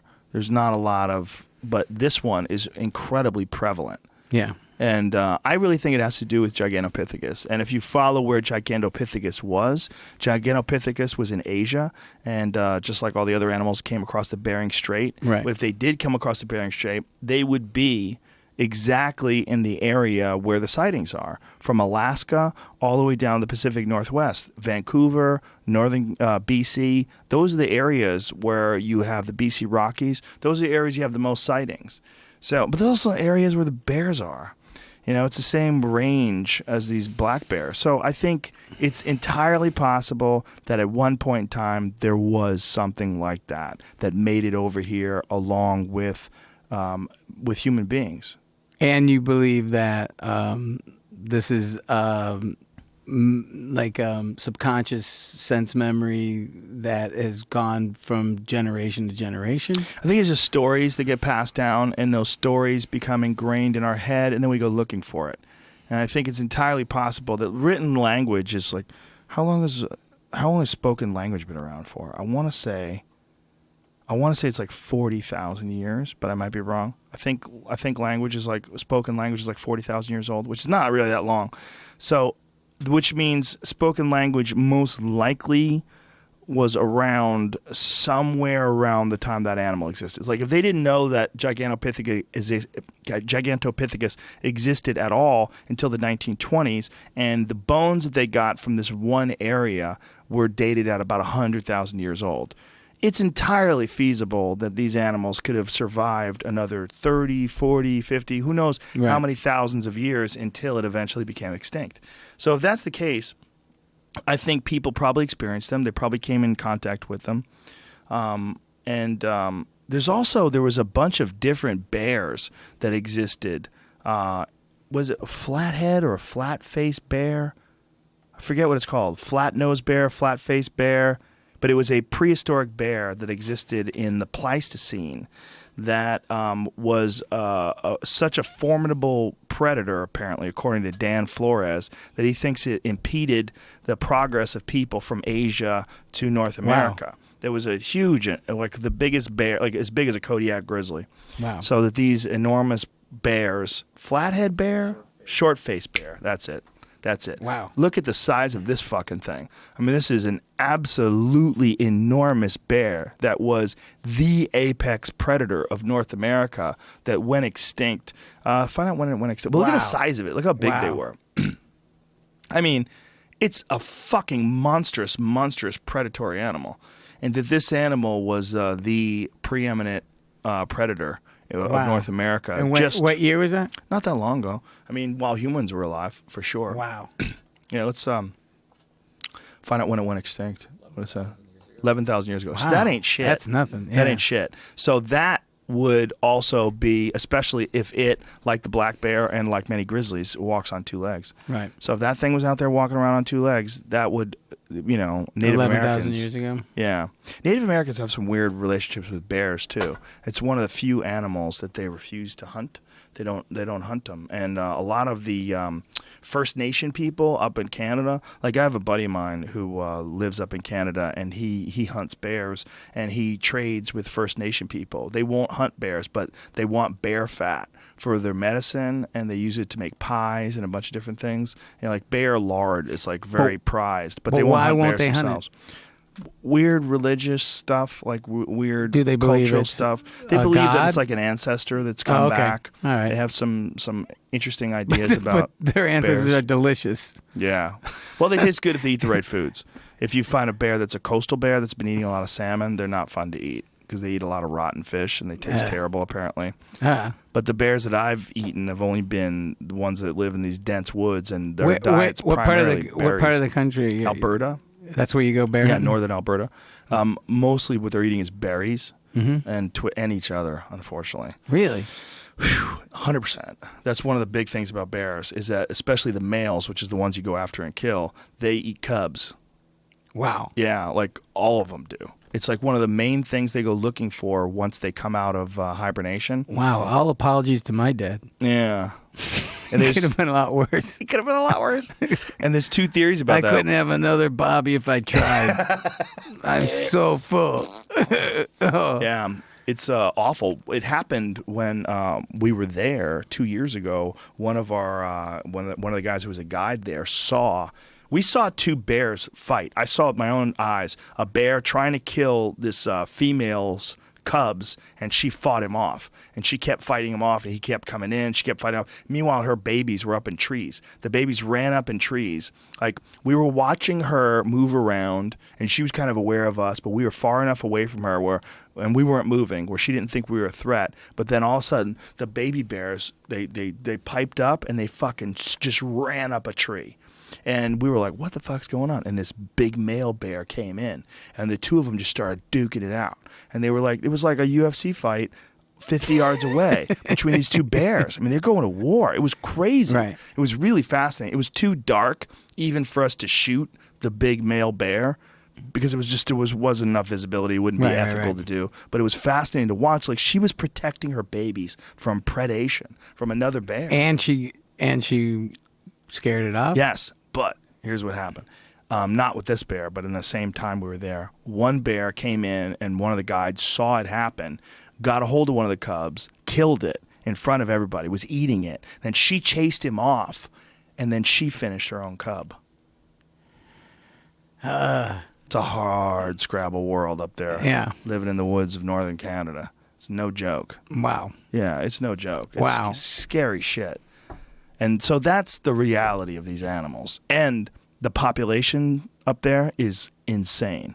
There's so many of them. Really? When people think, like they think, oh, you're killing bears. Why would you kill bears? There's not even that many bears. You're gonna go to Alberta.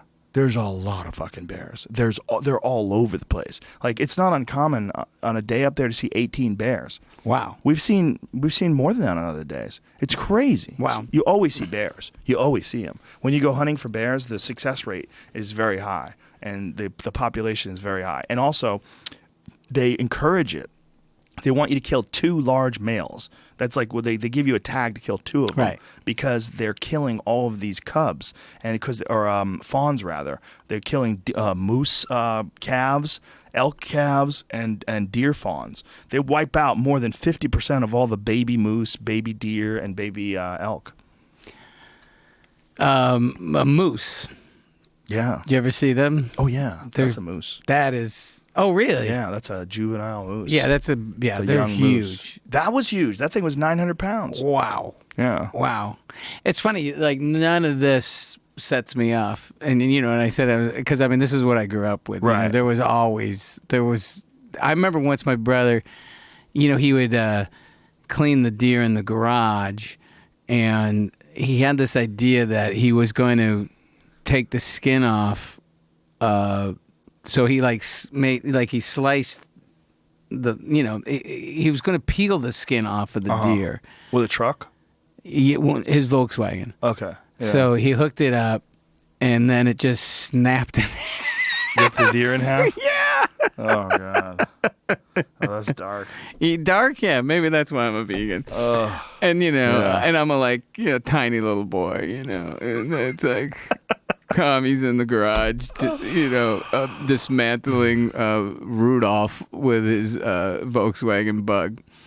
I had this conversation with these guys from this documentary, Cowspiracy, and it was all like really heavy, and it's really like about factory farming, which I think is disgusting, and I think pretty much everybody does, and the ag gag laws, which are even more disgusting, which are these laws that are in place to keep you from taking video footage of any atrocities. And then I went home and I turned on that Steve Rinella guy's show, and he was showing how to butcher a deer. And one of the ways they did it was they take like a rock, and they wrap the hide up in this rock and then tie it off, and then tie that rope on that rock to a truck, and then pull it. And it just looks so fucked up. This deer hanging by its like haunches, and then they just strip the skin off of it like a sheet. And they're like, whoa. Is it safe? And then Is it safe? And then they're cutting it up and slicing it and turning it into roasts and chops and steaks and hamburger meat, and like, whoa. It's just the cold reality of what meat is and where it comes from, which has escaped us. It is like it has left the consciousness of most people who eat meat. They don't experience it. They don't see it. It's like it's one of the things that's insidious about a lack of information, because a lack of information changes the actual context. It changes what a thing is to you. It's one of the things I think is really devious about what the Bush administration did when they passed laws that kept people from taking photographs of coffins, just coffins. Yeah. They made a law against press taking photographs, which is crazy because they're not only they're filtering and controlling the narrative so much that you can't even see an American flag draped coffin. Yeah. It's very dark, because then I remember war when in that your happened. mind. Yeah. Yeah, war in your mind only means war if you lost your friend, Yeah. or if you lost your husband, or if you lost your wife. Then Yeah. it becomes war. But if it's just somebody you don't even know, then it allows you to just keep going on And it's about a your number, business. and it's Right. just a number, and it's very I mean, one of the things that got us out of Vietnam was the footage that was on the news every night when you're having dinner, and that was what ended it. I mean, what do I know? Sure. But that But felt it's a like big what part ended of it to me. Yeah. Well, look, here we are. It's 15 years later. We're still in Afghanistan. Yeah.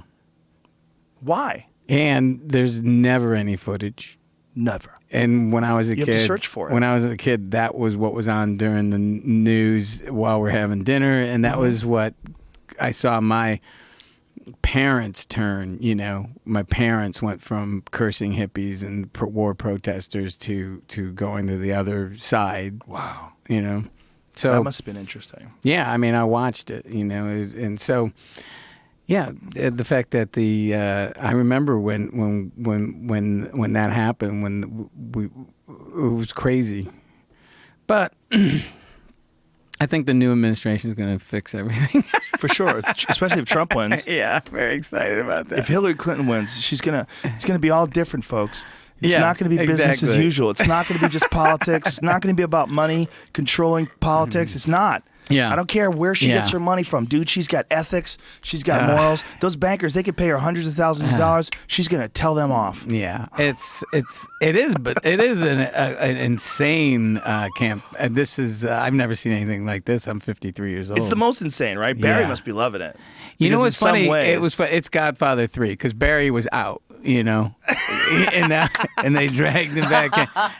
It's so crazy that he had to get back in. Yeah, I know he was like up in the woods. Yeah, I know. Isn't it great? It's kind of funny. So Yeah. we all get a gift from that. Well, it highlights how ridiculous the system is. That this Yeah. is all it needs. You just the need the two-party public's system attention. and the fact that it's not one man, one vote, and Well, there's a whole lot of that, but there's also like, what does our society become? Our society's become this really crazy thing where we pay attention to whatever spectacle's on the news. Yeah. Well, that spectacle is now a guy who's running for president Yeah. with plastic hair. Yeah. And that guy, this Yeah. reality star, you're fired. Yeah. And, those Mexicans are going to build us a wall. The wall just got 10 foot higher. Yeah. And now the morons are fucking up in arms. They're like, we got Yeah. a king. Yeah. We're gonna fucking take over. And it's exciting. It's And white people are very excited too. It's White men. Let's make America white again. Yeah, white men and mean ladies. It's a lot Well- of mean ladies that like Trump. All buttoned down, angry As- faces, thin lips like this. It's also interesting to the Republicans trying to knock out him, which is crazy too. What can they do? I mean, what do they have left? I No don't one know. else is running. Yeah, Mitt didn't work. They have nothing. Nobody's now. ever said, "Quick, give me a Mormon." Did you hear about the guy who was writing a blogger who was writing a piece about Ted Cruz's connection, his father's connection to the death of Lee Harvey Oswald? That No. apparently Ted Cruz's father was involved in some way with the death of Lee Harvey Oswald. Not only that, he may have played a part in the assassination attempt with President Kennedy. He might have had a part in the assassination of President Kennedy. Ted Cruz's fucking dad. So Ted Apparently Cruz's has a dad really has some slippery sort of story. connection Yeah, he has to some- Jack Ruby.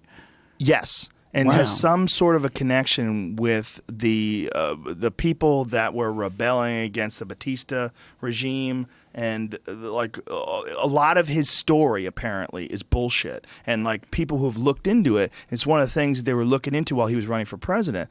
They're like, his dad, the story of his dad. His dad came over on a raft with $100 sewn into his underwear. Like he had one of those stories, and he made it with good old fashioned American ingenuity. Apparently not. Apparently he was like a rebel, and Wow. he may have played a part in the death of Lee Harvey Oswald. Wow. Yeah. Well, there was a guy who was writing the story about it, and he wound up dead. Wow. Yeah. And, the guy even wrote, hey, if I'm not around anymore, this is what happened and this is the story. But people do that kind of shit before they kill themselves. That's part of the true, problem yeah. because they think there's a real story. And one of the things, they're all depressed and they think one of the things that I'm going to do, I'm going to make this story happen. I'm going to blow my brains out. And they're going to think that, they're going to look into this because they're going to think that I was whacked by the man. Like, as if anybody is running around killing people over Lee Harvey Oswald's death today. What's that, Jamie? These are the photos that they found of. Of Ted Cruz's dad? Yeah, this guy in the white shirt here. That's Ted Cruz's dad. This was an unidentified man from the Warren Commission, so they think that that's him. Oh, he looks like a Cuban fella. Yeah, there's a couple pictures of it, but Yeah, that's the link. most likely. I'm going with that. I'm going to run with it. That's what it looks like now.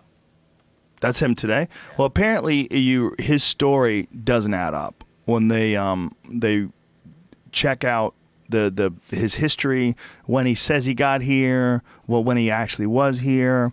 There's a lot of funky business. And by the way, I have a fucking very, very shallow knowledge of this story. I leafed over it today. Cruz responds, yes, my dad killed JFK, secretly Elvis, and Jimmy Hoffa's buried in his backyard. Ha, ha, ha, ha.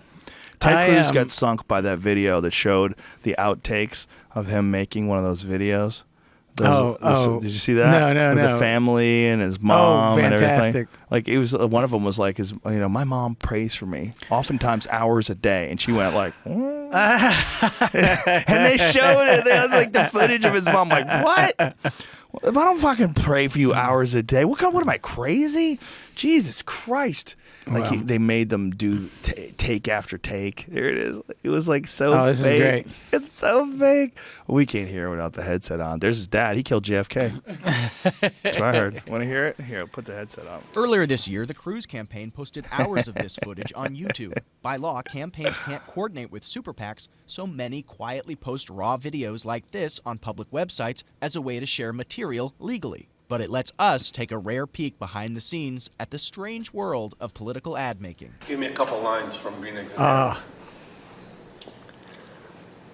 That's too personal, Ted. I don't want to tell that. I do like it. I'll like it in a box. I'll like it in a goat. I'll like it. Well, I want to tell that, and you're the best person to tell that. Well,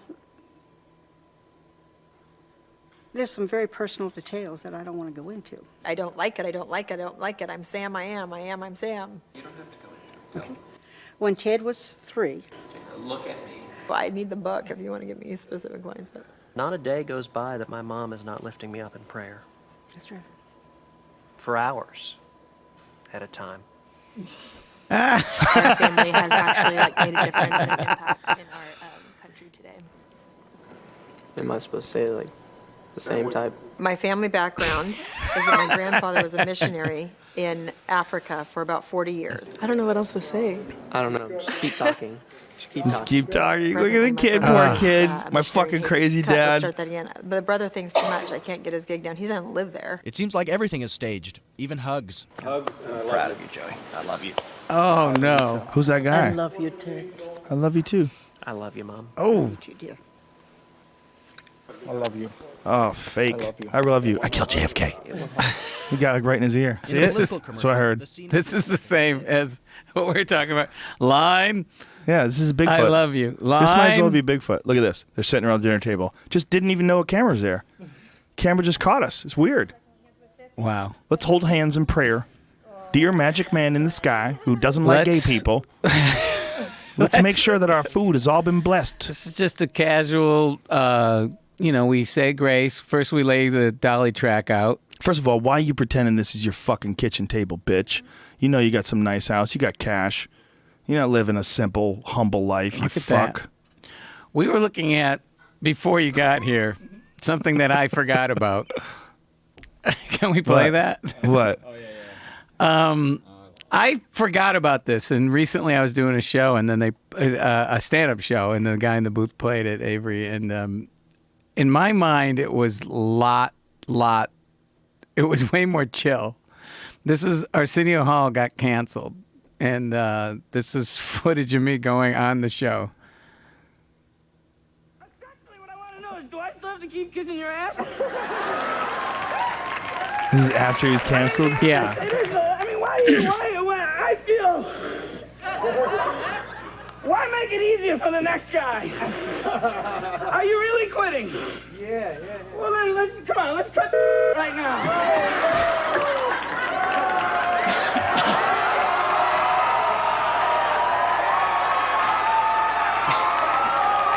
He spray painted on his set.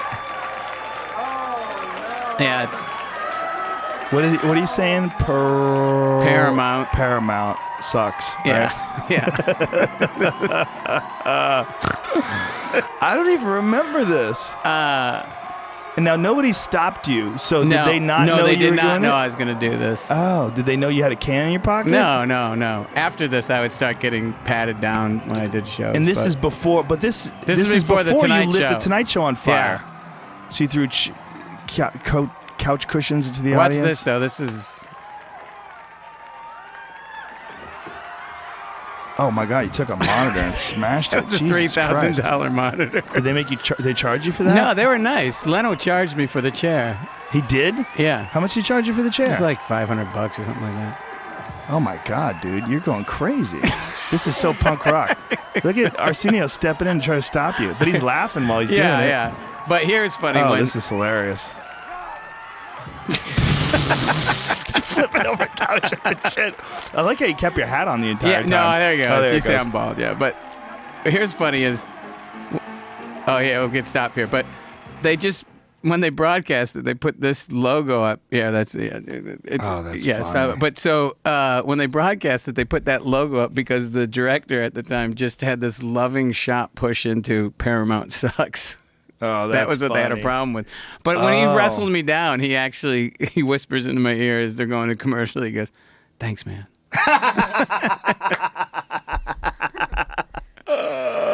So then, then Leno booked me like 4 days after. You know, Oh, that's hilarious. Because you of lit that. his set on fire. Yeah, he's because you like- thought like, that's what they want. I was more angry, I think, at Jay. But yeah, he's like, "So, you know, what happened over on Athenio?" And I go, What well, were you angry at Jay for? I eat my ego and, and fear. You know, he suddenly was having me on the show. I was going on the show and people seemed like they liked me. And the idea of being accepted on such a mass level was terrifying.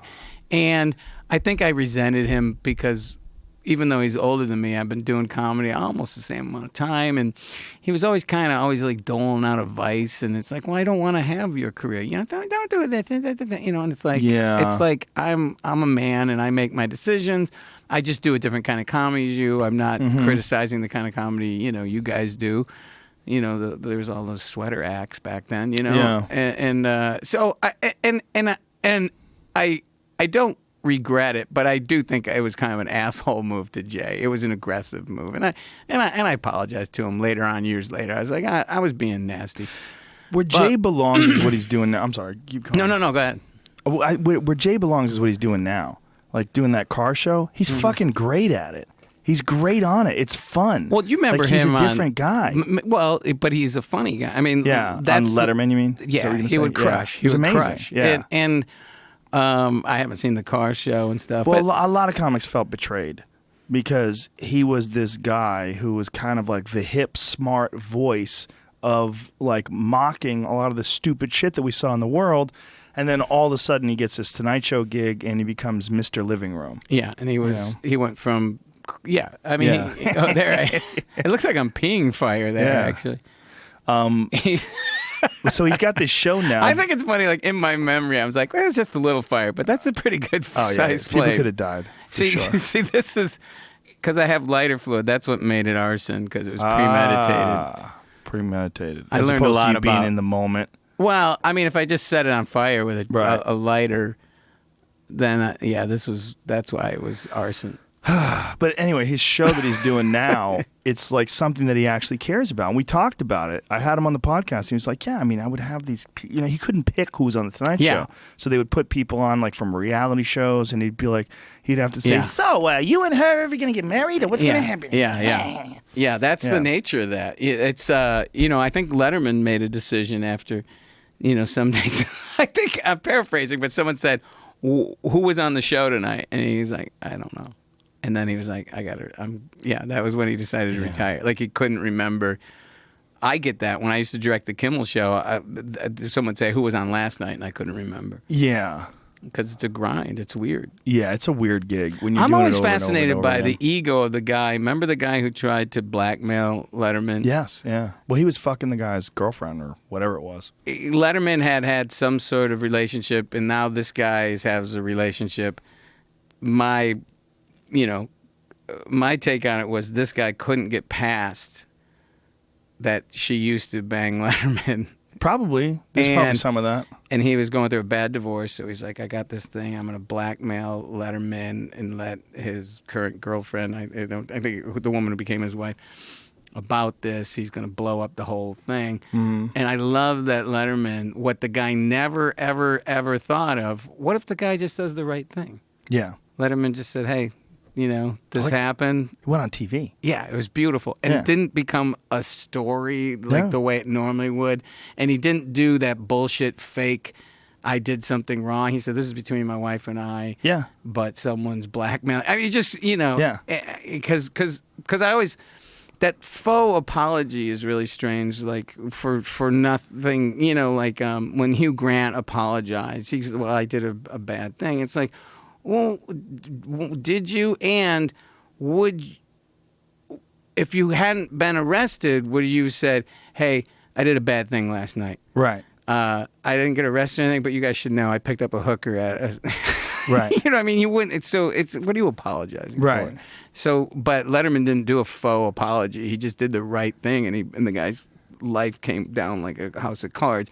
And I think he's in jail. Yeah, and I think when you're I think as a young man, you can't get past your partner's history, And this guy, I just think, I don't know, there's something really poetic. I don't know. I'm fascinated by the story because the twist is all David Letterman did was the right thing, and that was shocking to this guy and almost to our society. We couldn't do anything with it. We couldn't exploit it. Couldn't sell People magazine when somebody's just square. He also did it the way he confessed on television. He did it like a David Letterman conversation. Well, I was having sex with someone who worked with me. Yeah. And everybody's like, what the fuck is he doing? But I love it. We spend so much time on all this trying to manage stuff and instead of actually owning something, instead of saying, this is what I did wrong, it's really none of your business. Yeah. Well, it's like when we catch someone lying about something and then they're deceptive, that's when people get like really into something. But when someone comes out and just owns it, like Charlie Sheen.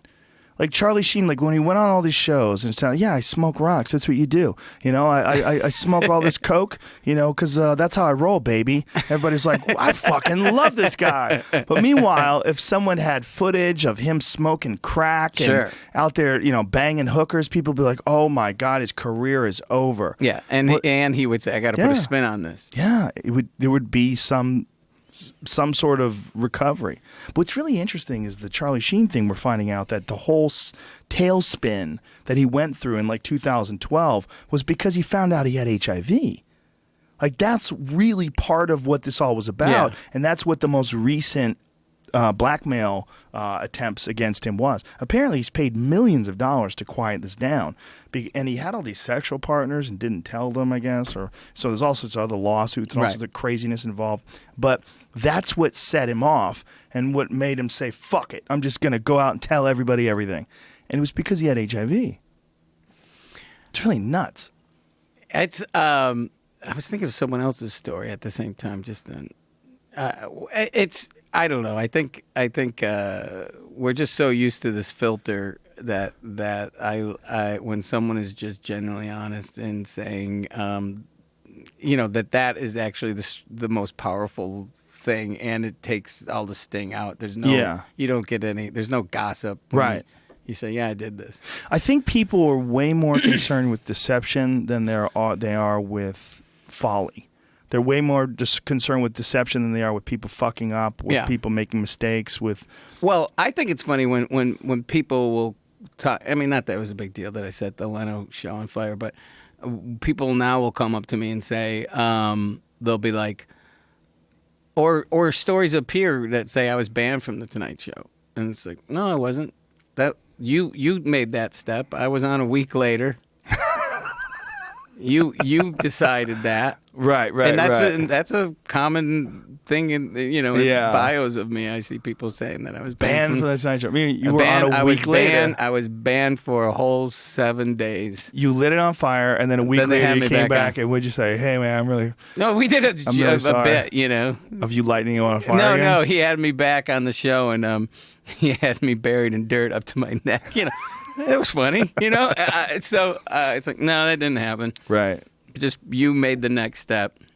Yeah, it's a common thing. I think we can connect that to Bigfoot. People, they just make shit up. Right? All right. What do you want me to do? I don't want you to say anything, man. I don't want you to say anything. Look, like I said, I would lose sleep for days if Bigfoot turned out to be true. I'd be so happy. But I'll say this, then that's good.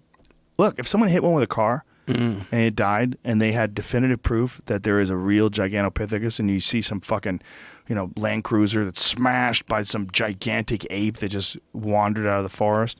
Holy shit, I'd be happy. I'd be so happy. A despondent one. Yeah. Well, not even if it was. No. They just jumped in front of a truck. He's going through a bad breakup.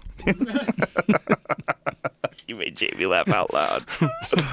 But I think I could honestly say it would be one of the happiest moments of my life if they found a Bigfoot, if they captured a Bigfoot. I mean, if we were watching on television and we were seeing like some footage from some containment area where they had these giant steel bars like Kong, and they had this huge 10-foot tall wandering gorilla. I like your Harry and the Hendersons one better. Which one was that? It just gets hit by a car. Is that what happened in Harry and the Hendersons? Yeah.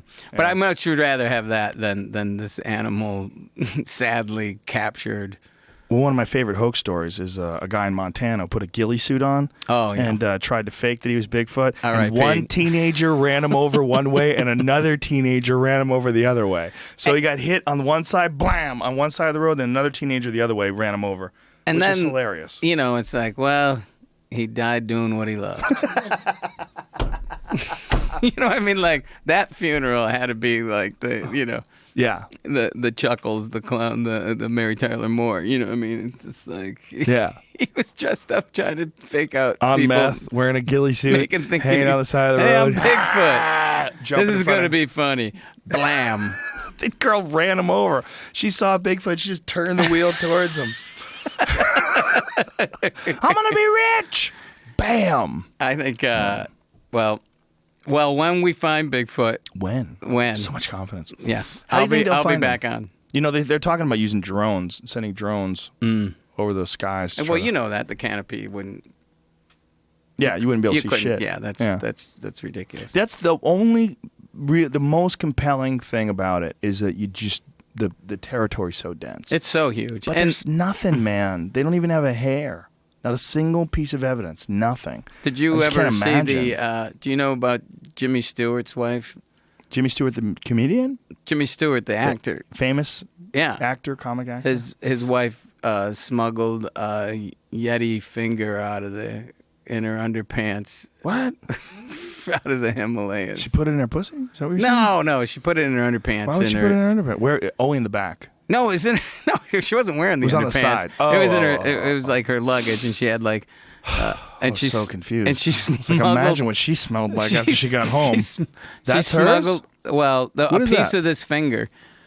Come on.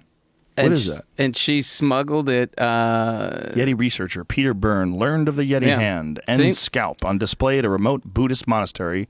Yeah, but when they none other than Hollywood actor Jimmy Stewart. His wife smuggled it. No, and then recently there's been a DNA study, and it's not a Yeti. What is it? It's a Buddhist monk's hand. Is that what it is? It's a dude. But I'm more fascinated about Jimmy Stewart's wife smuggling what she thought was a Yeti. Yeah. And Jimmy Stewart was part of it. Well, how big was the fucking hand? Was Lauren Coleman involved in this? I think how goddamn big a Yeti's hands would be?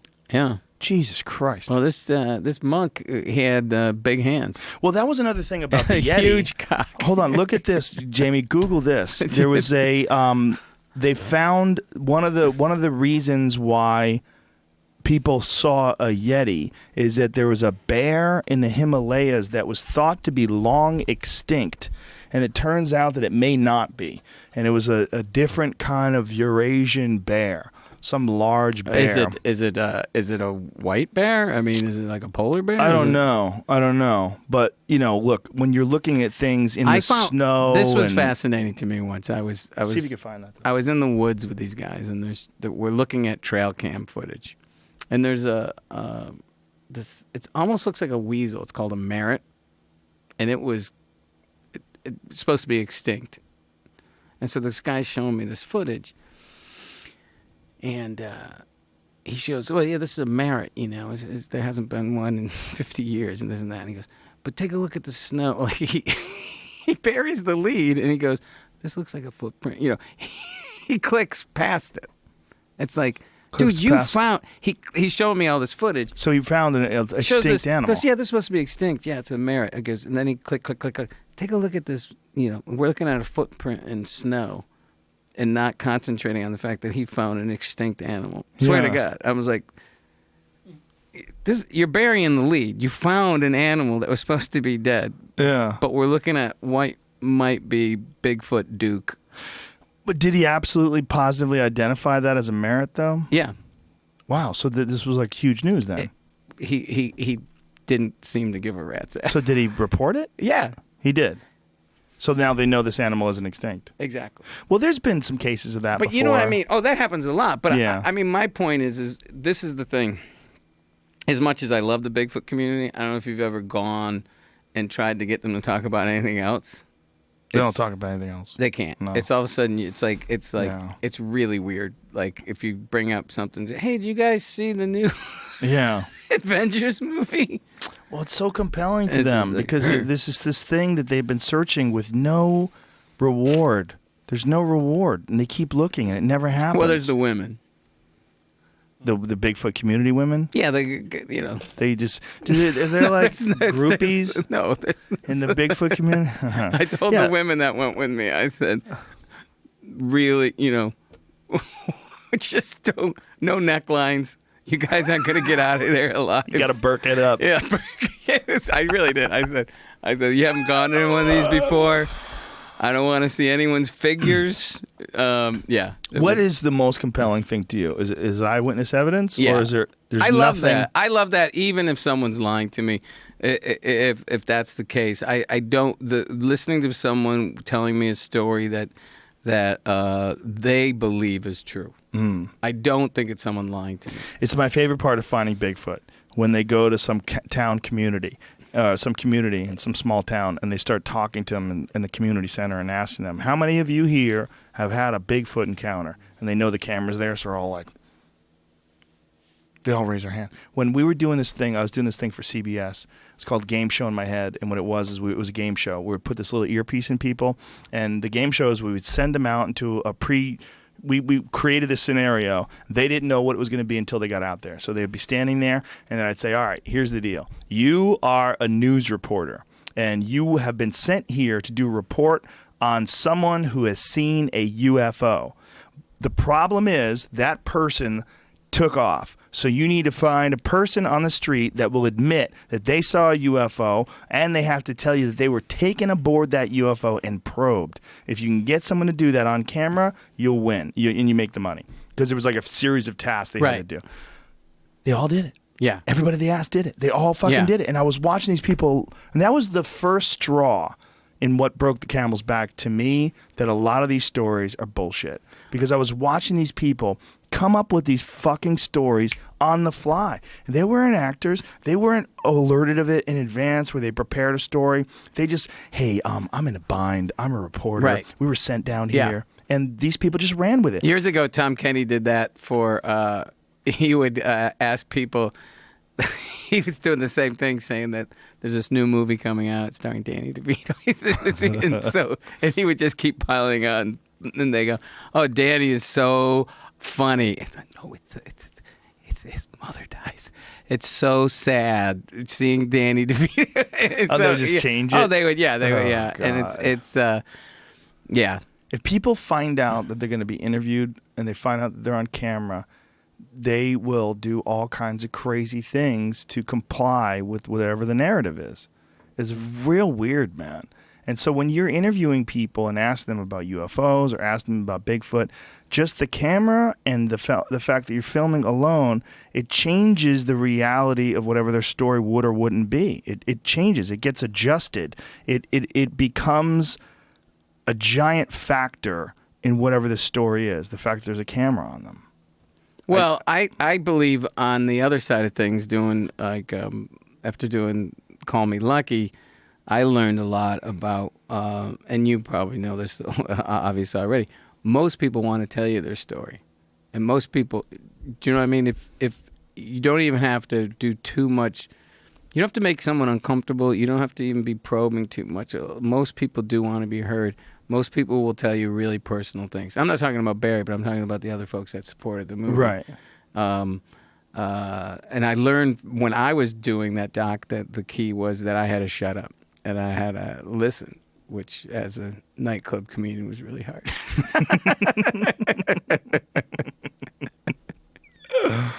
How about that? I got to wrap up. I was up all morning. But let me just bring up this topic. You're on the road a lot. Yeah. When guys come in and women, they come in the green room and they're, you're in their club, you're in their hometown, and there's a whole bunch of local guys and they're nice and stuff. But when they start talking about stand-up, does it bore you to tears or are you engaged in it? It really depends. Like who's coming in the green room? Other comics? Yeah. They want to come up and they want to start talking to me about comedy and talking smack about other comics, and I'm like, if you have any idea how much I'm checked out right now. Well, for me, the real problem is like green rooms before a show. Yeah. I'm trying to get my head together. Yeah. I'm not really into talking to anybody.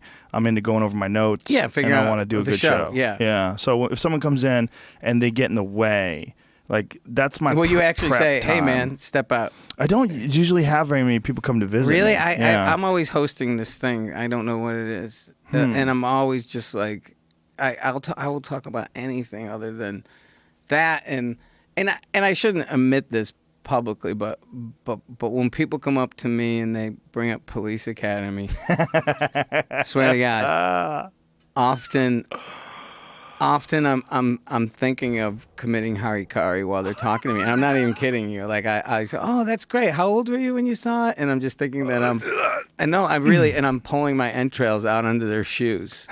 That's the thought that carries you through the conversation. Yeah, it makes me laugh. Like I'm thinking, oh, that's great. I'm glad you liked it. And I'm just thinking that I'm pulling my small intestine all over their feet. Yeah, you just gotta eat it. We all do. We all have that. Yeah. Yeah, for me it's Fear Factor. Fear People Factor. start talking to me about Fear Factor. And you're polite. Yeah. Oh, cool, man. Thanks. I'm glad you liked the show. But then after a while, you're like, oh. Yeah, for a lot of people, it's like when they were kids. They were like in high school and they loved Fear Factor. For me, they tell me how tall they were. I was this big. Why would I give a fuck about how tall you were when you watch Police Academy? Why? What? Do you like talking to comics, like peers about stand-up? Like if you run into someone who's like, no, I just find it. It's like talking about fucking. It's like you don't like talking about like the creative process or writing or roadblocks or motivation or anything like that? No, you just don't like talking about it. It's this thing, and I don't feel like gossiping about it. I like telling stories. I love hearing funny stories back and forth. That's great, a lot of laughs. But dissecting comedy for some reason is so uninteresting to me. It's understandable. I mean, would you start in like 81 or something like that? Yeah, I started when I was 15 and 16. I got on Letterman when I was 20. How old was? What year was that? It was probably like 82. Yeah, think about that, man. Yeah. That is a long fucking time. Yeah. It only makes sense that you would be bored with it. But you still enjoy doing it. I do. See, so but it's just I like started to like it when I jettisoned the persona. I even remember that. Like I thought I hated the wacky morning shows and Taint and Teabag in the morning, and I thought I hated all that stuff in the clubs and this and that. And I was just like, oh, I hate this character. I remember the day it happened. Like it was like an epiphany. I was at Zany's in Nashville. Love that place. And I was like, and I knew that I couldn't do it. I had to go on as me. And I made that decision. And so you went on stage. And people were yelling, do the voice. Oh, really? Yeah. Wow. And it was, it changed. Everything shifted after that. And then what year was this? Probably like 10 years ago, maybe longer. Yeah, I would say it's probably around 10 years ago, and it changed for me, and then I liked it again. That's cool. Well, there's some guys that just get trapped in a persona. We were just talking about Emo Phillips the other night because Emo Phillips is apparently back to his persona. He let it go for a long time, and he just started just being a guy on stage talking about shit. Apparently, the people weren't into that. And so he's like, all right, give the people what they want. That's the story I tell about. By the way, I should just clarify, this is just what I've heard. I haven't seen him. But this is like, Robin was, Williams was my best pal, and he got me a job on a Snickers commercial, and I needed bread. And he was so nice. He's like, oh, so I want you to use my friend, Bobcat. He's got to be in it, And they're like, he actually put their feet on the fire, and they had to hire me. And then he's like, don't take the first money, just wait, tell him no. So I tell him no, and then they came back with more money, I mean, he was great, right? Right. So then he calls me up and he goes, they're going to want you to do the voice. Are you okay doing the voice? And I go, for the amount of money Snickers is paying, I will fuck a Snickers bar on camera. By the way, I should say it's a really good candy bar. It's my all-time favorite. Yeah. I said I was going to go, but there's something I will address a little bit and talk about. Robin had his coroner's report came out, and he had Lewy body dementia. And that is it's a form of dementia that is very rarely ever discovered when someone's alive. It's usually discovered in their autopsy. So he had this form of dementia. I witnessed it. It was diagnosed as Parkinson's. Oh. And I witnessed this. I witnessed his processing reality completely different than the way everybody else does. What causes it? It's I'm not sure if it's a gene or what, but I mean, sadly, his brain was riddled with this. And so when I think about that, I think about how strong he was. You would have like some days, you'd have a lot of days where he was doing kind of OCD stuff and processing things incorrectly, but then you'd have a day where he was back. So you'd go, oh, well, maybe it's just had a bad day, or no, maybe it's the Parkinson's drugs, and they've got to get those dialed in. He was going to doctors, right. He was in therapy, he was doing, and it just the only reason I talk about that is his brain was giving him misinformation, complete misinformation, and and people die from depression, and my heart goes out to them, but that's not what killed him. He really was getting misinformation from his own brain and was suffering from this disease. So I just put that out there because folks know that we were friends, and they'll ask me about it, and I would like a spotlight put on the disease that actually, in my mind, was what was responsible for his demise. Because, a lot of people, It's like, did he ever talk about suicide? I go, we're comics. We talked about suicide for 33 years. Sometimes we talk about other shit. It's like, hey, congratulations on the Oscar. Oh, thank you. How would you do it? I don't know. I think a car. But I just say that because he fought, that's what we do. I don't know about you, but a comic, that's what we do. We fight depression. Things don't add up. This world doesn't seem right, and we go out and we spew about it, and I feel better. Mm-hmm. Right. On a selfish level, I don't really give a rat's ass on the crowd.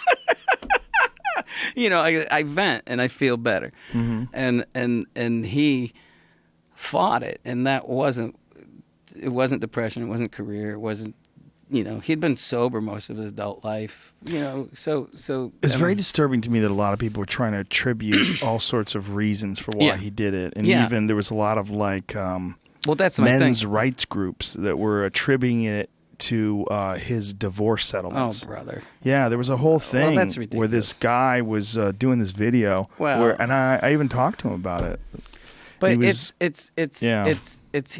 had a disease. He had a disease that caused dementia that I witnessed. I didn't have anybody I talked to more. I talked to him in text and every day. I didn't have a buddy that I talked to more. So, trust me, it wasn't a divorce. Right. It wasn't his family. We have the same agent. So, when this guy was saying, one of the reasons why it pissed me off, because this guy was saying that, he's in financial ruins. I'm like, no, he wasn't. No. He was wealthy. Yeah. Yeah. And also, I mean, no one wants to, because as human beings, we're trying to make sense of why that happened. And why that happened, in my opinion, which is right, was his brain was who would know more than you? His brain was getting misinformation, and he was processing reality completely wrong. I mean, I won't go into details, but I did witness him thinking things that weren't real were happening. And to me, in the middle of the night, and that's the other thing, like people say, oh, he wasn't in the same bedroom as his wife. It's like, yeah, because he was having seizures and he didn't like to wake her up. Oh, God. It's not a question of somebody not getting along. I didn't mean to get so personal. No, I don't no, mean, and I don't it's- mean to talk about his That's okay. his home life, because Susan's a wonderful gal, and it's just sad, Yeah. No, it's awful. That's the one of the scariest things is talking to someone who's, whether it's a loved one, a father, mother, that's losing their grip. And I think people were they were courteous to a point, but I don't think they take his kids into consideration, and friends and people who worked with him for all these years. And I guess I can't expect them to, I mean, I'm sure I've taken shots at people when they pass away, but it's like people would come up and they go, did you hear what Rush Limbaugh said? And I'd be like, I don't care what Rush Limbaugh says. I'm dealing with people who dealt with him on a daily basis. Let me ask you this. What is this impulse that people have to denigrate people right after they die? It's almost like everyone else is talking about them. Like I saw a lot of that with Prince when it was revealed that Prince was suffering through opiate addiction. Yeah. And I was like, there was like even Gene Simmons said some crazy shit and he had to apologize, and I'd seen some other people say it too. But it's almost like it's a contrarian thing. Like everyone else is saying, "Oh my God, we lost his genius." Well, you get heat from it, and I'm sure in Gene Simmons's, I'm sure there's a jealousy thing. But you say, I used to say outrageous things about people, and this bomb would go off, and I would get some heat, and I would get some buzz, Right. And I stopped doing that. I made a decision. I go, realizing that these weren't just harmless things I was saying. Right. You just, I think, it was, Because there's a lot of that when Kurt Cobain died too, right? Yeah. But, and that's I wasn't besties with Kurt, but I did know him. I toured with Nirvana. Yeah. Kurt liked my stand-up and asked me to go on the road with them. I did a bunch of dates. Yeah, we talked about it. But I mean, it wasn't like the situation with Robin, but I did have times in my life where I spent hours with Kurt with no one else, sitting around talking and laughing, I don't know why we want to do that. I think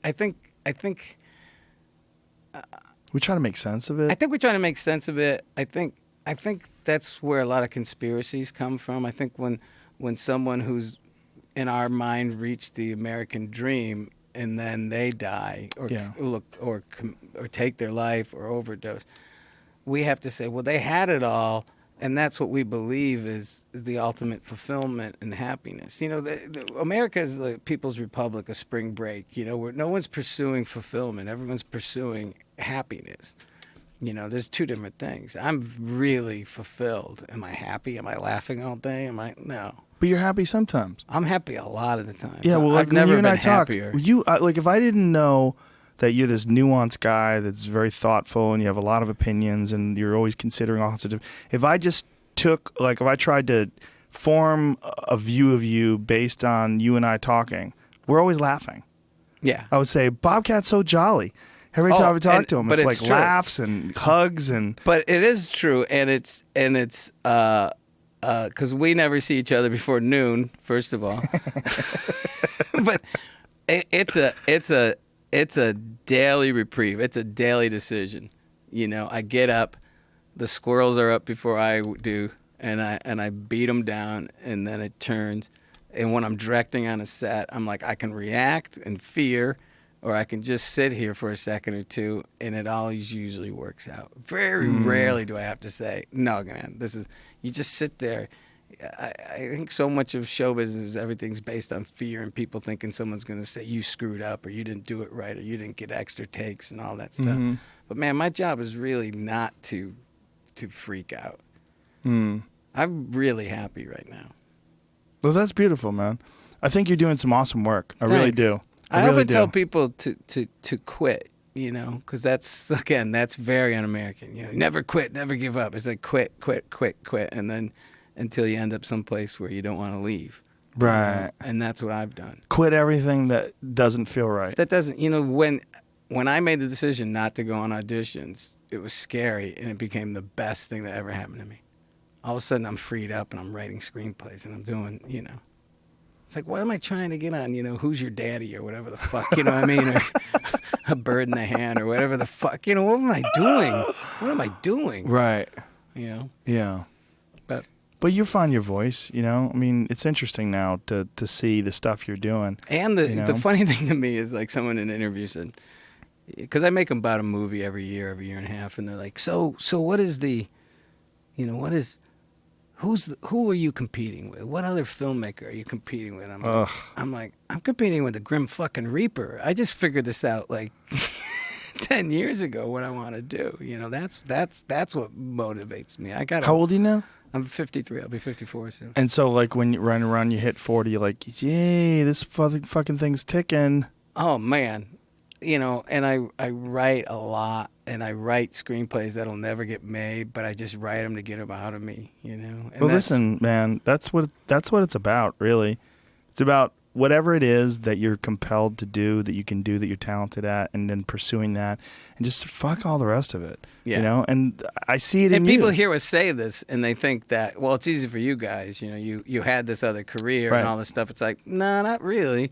I mean, I come with baggage. Do you think the first movie I sent to Sundance, people didn't go, you know what I mean? Right. Hey, Zed from Police Academy made a movie. Let's watch this. You know what I mean? So sure, we have a lot of foot. We have a lot of things are easier on some ways, but then there's baggage. Yeah.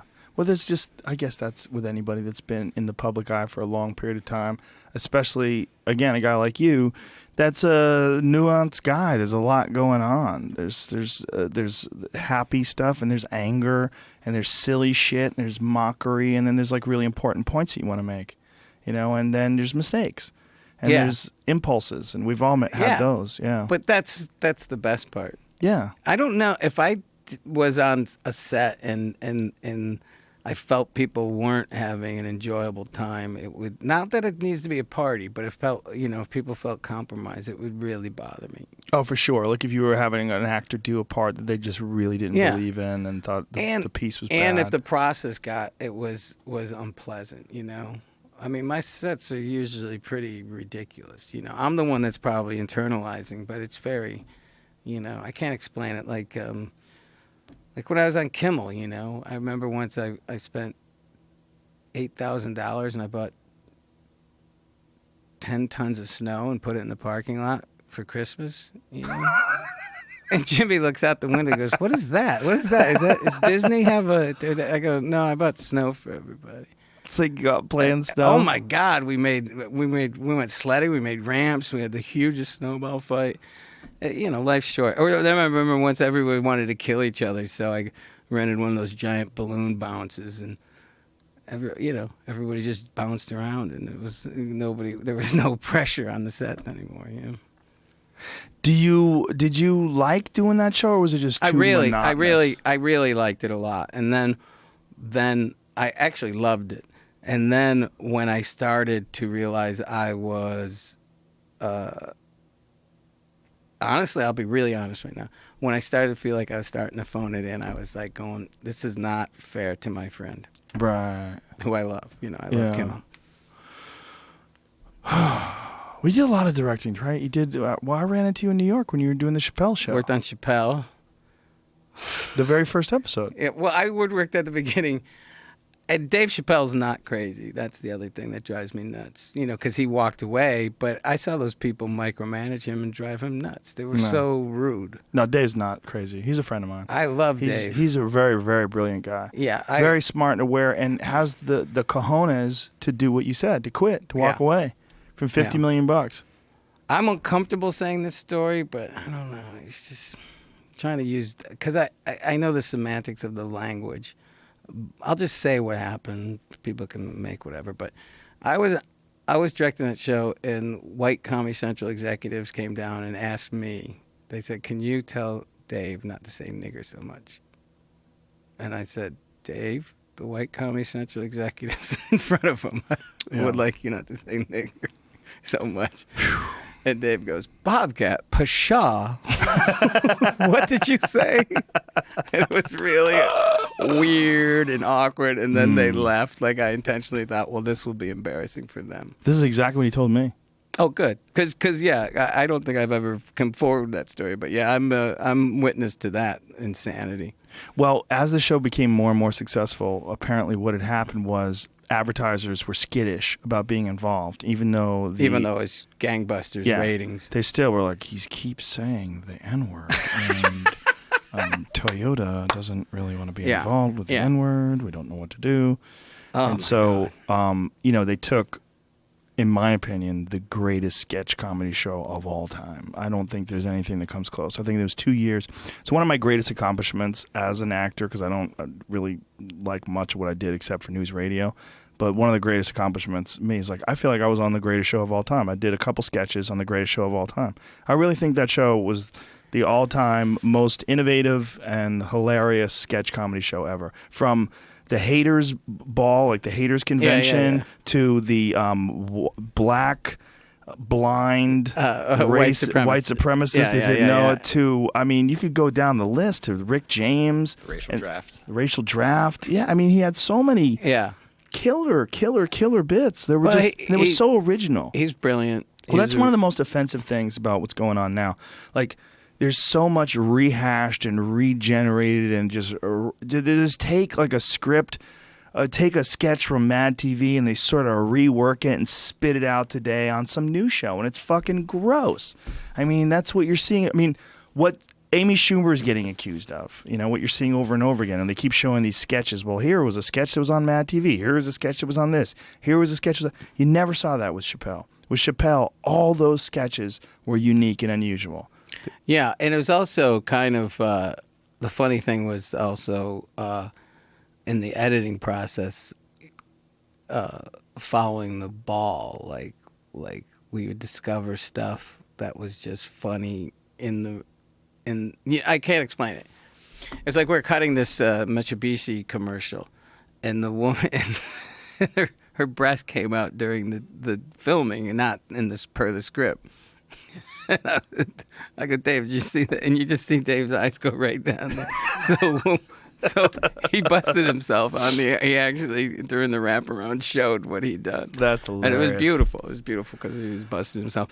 Yeah, it was really weird for him to be. It just drives me nuts when people act like he's crazy, because I think he's super sane and brilliant and really nice. Well, Great whenever guy. a black guy goes to Africa, you go, oh, he's fucking lost it. Right. What is he doing? He went to Africa to try to find peace? Jesus Christ.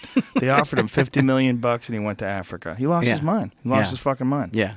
That's the thing that people, when you again, what I was saying, fulfillment versus, this idea of just having a 24-hour orgasm, and it's ridiculous. We don't pursue being fulfilled, which is the whole jam, you know? Well, it's a tricky little dance because we have to pay bills, and we have to raise our kids, and we have to be responsible. But you know this, every time you take that leap, every time you go, well, this is really scary, every time it pays off. Yeah. I've never taken the leap. I've taken leaps where I did what I thought people wanted, or I thought might work or might be successful. That always works terribly. But I've just said, I've got to tell this story because this is the story that I'm interested in right now. Right. That's always paid off. Absolutely. How's it paid off? Am I rich? Am I this and that? No, but fulfilled. I sit there and I connect with a small group of people, and that's pretty amazing. Beautiful. That's it. The end. Good night, everybody. Bobcat Goldthwait, ladies and gentlemen. Give it up. Give it up.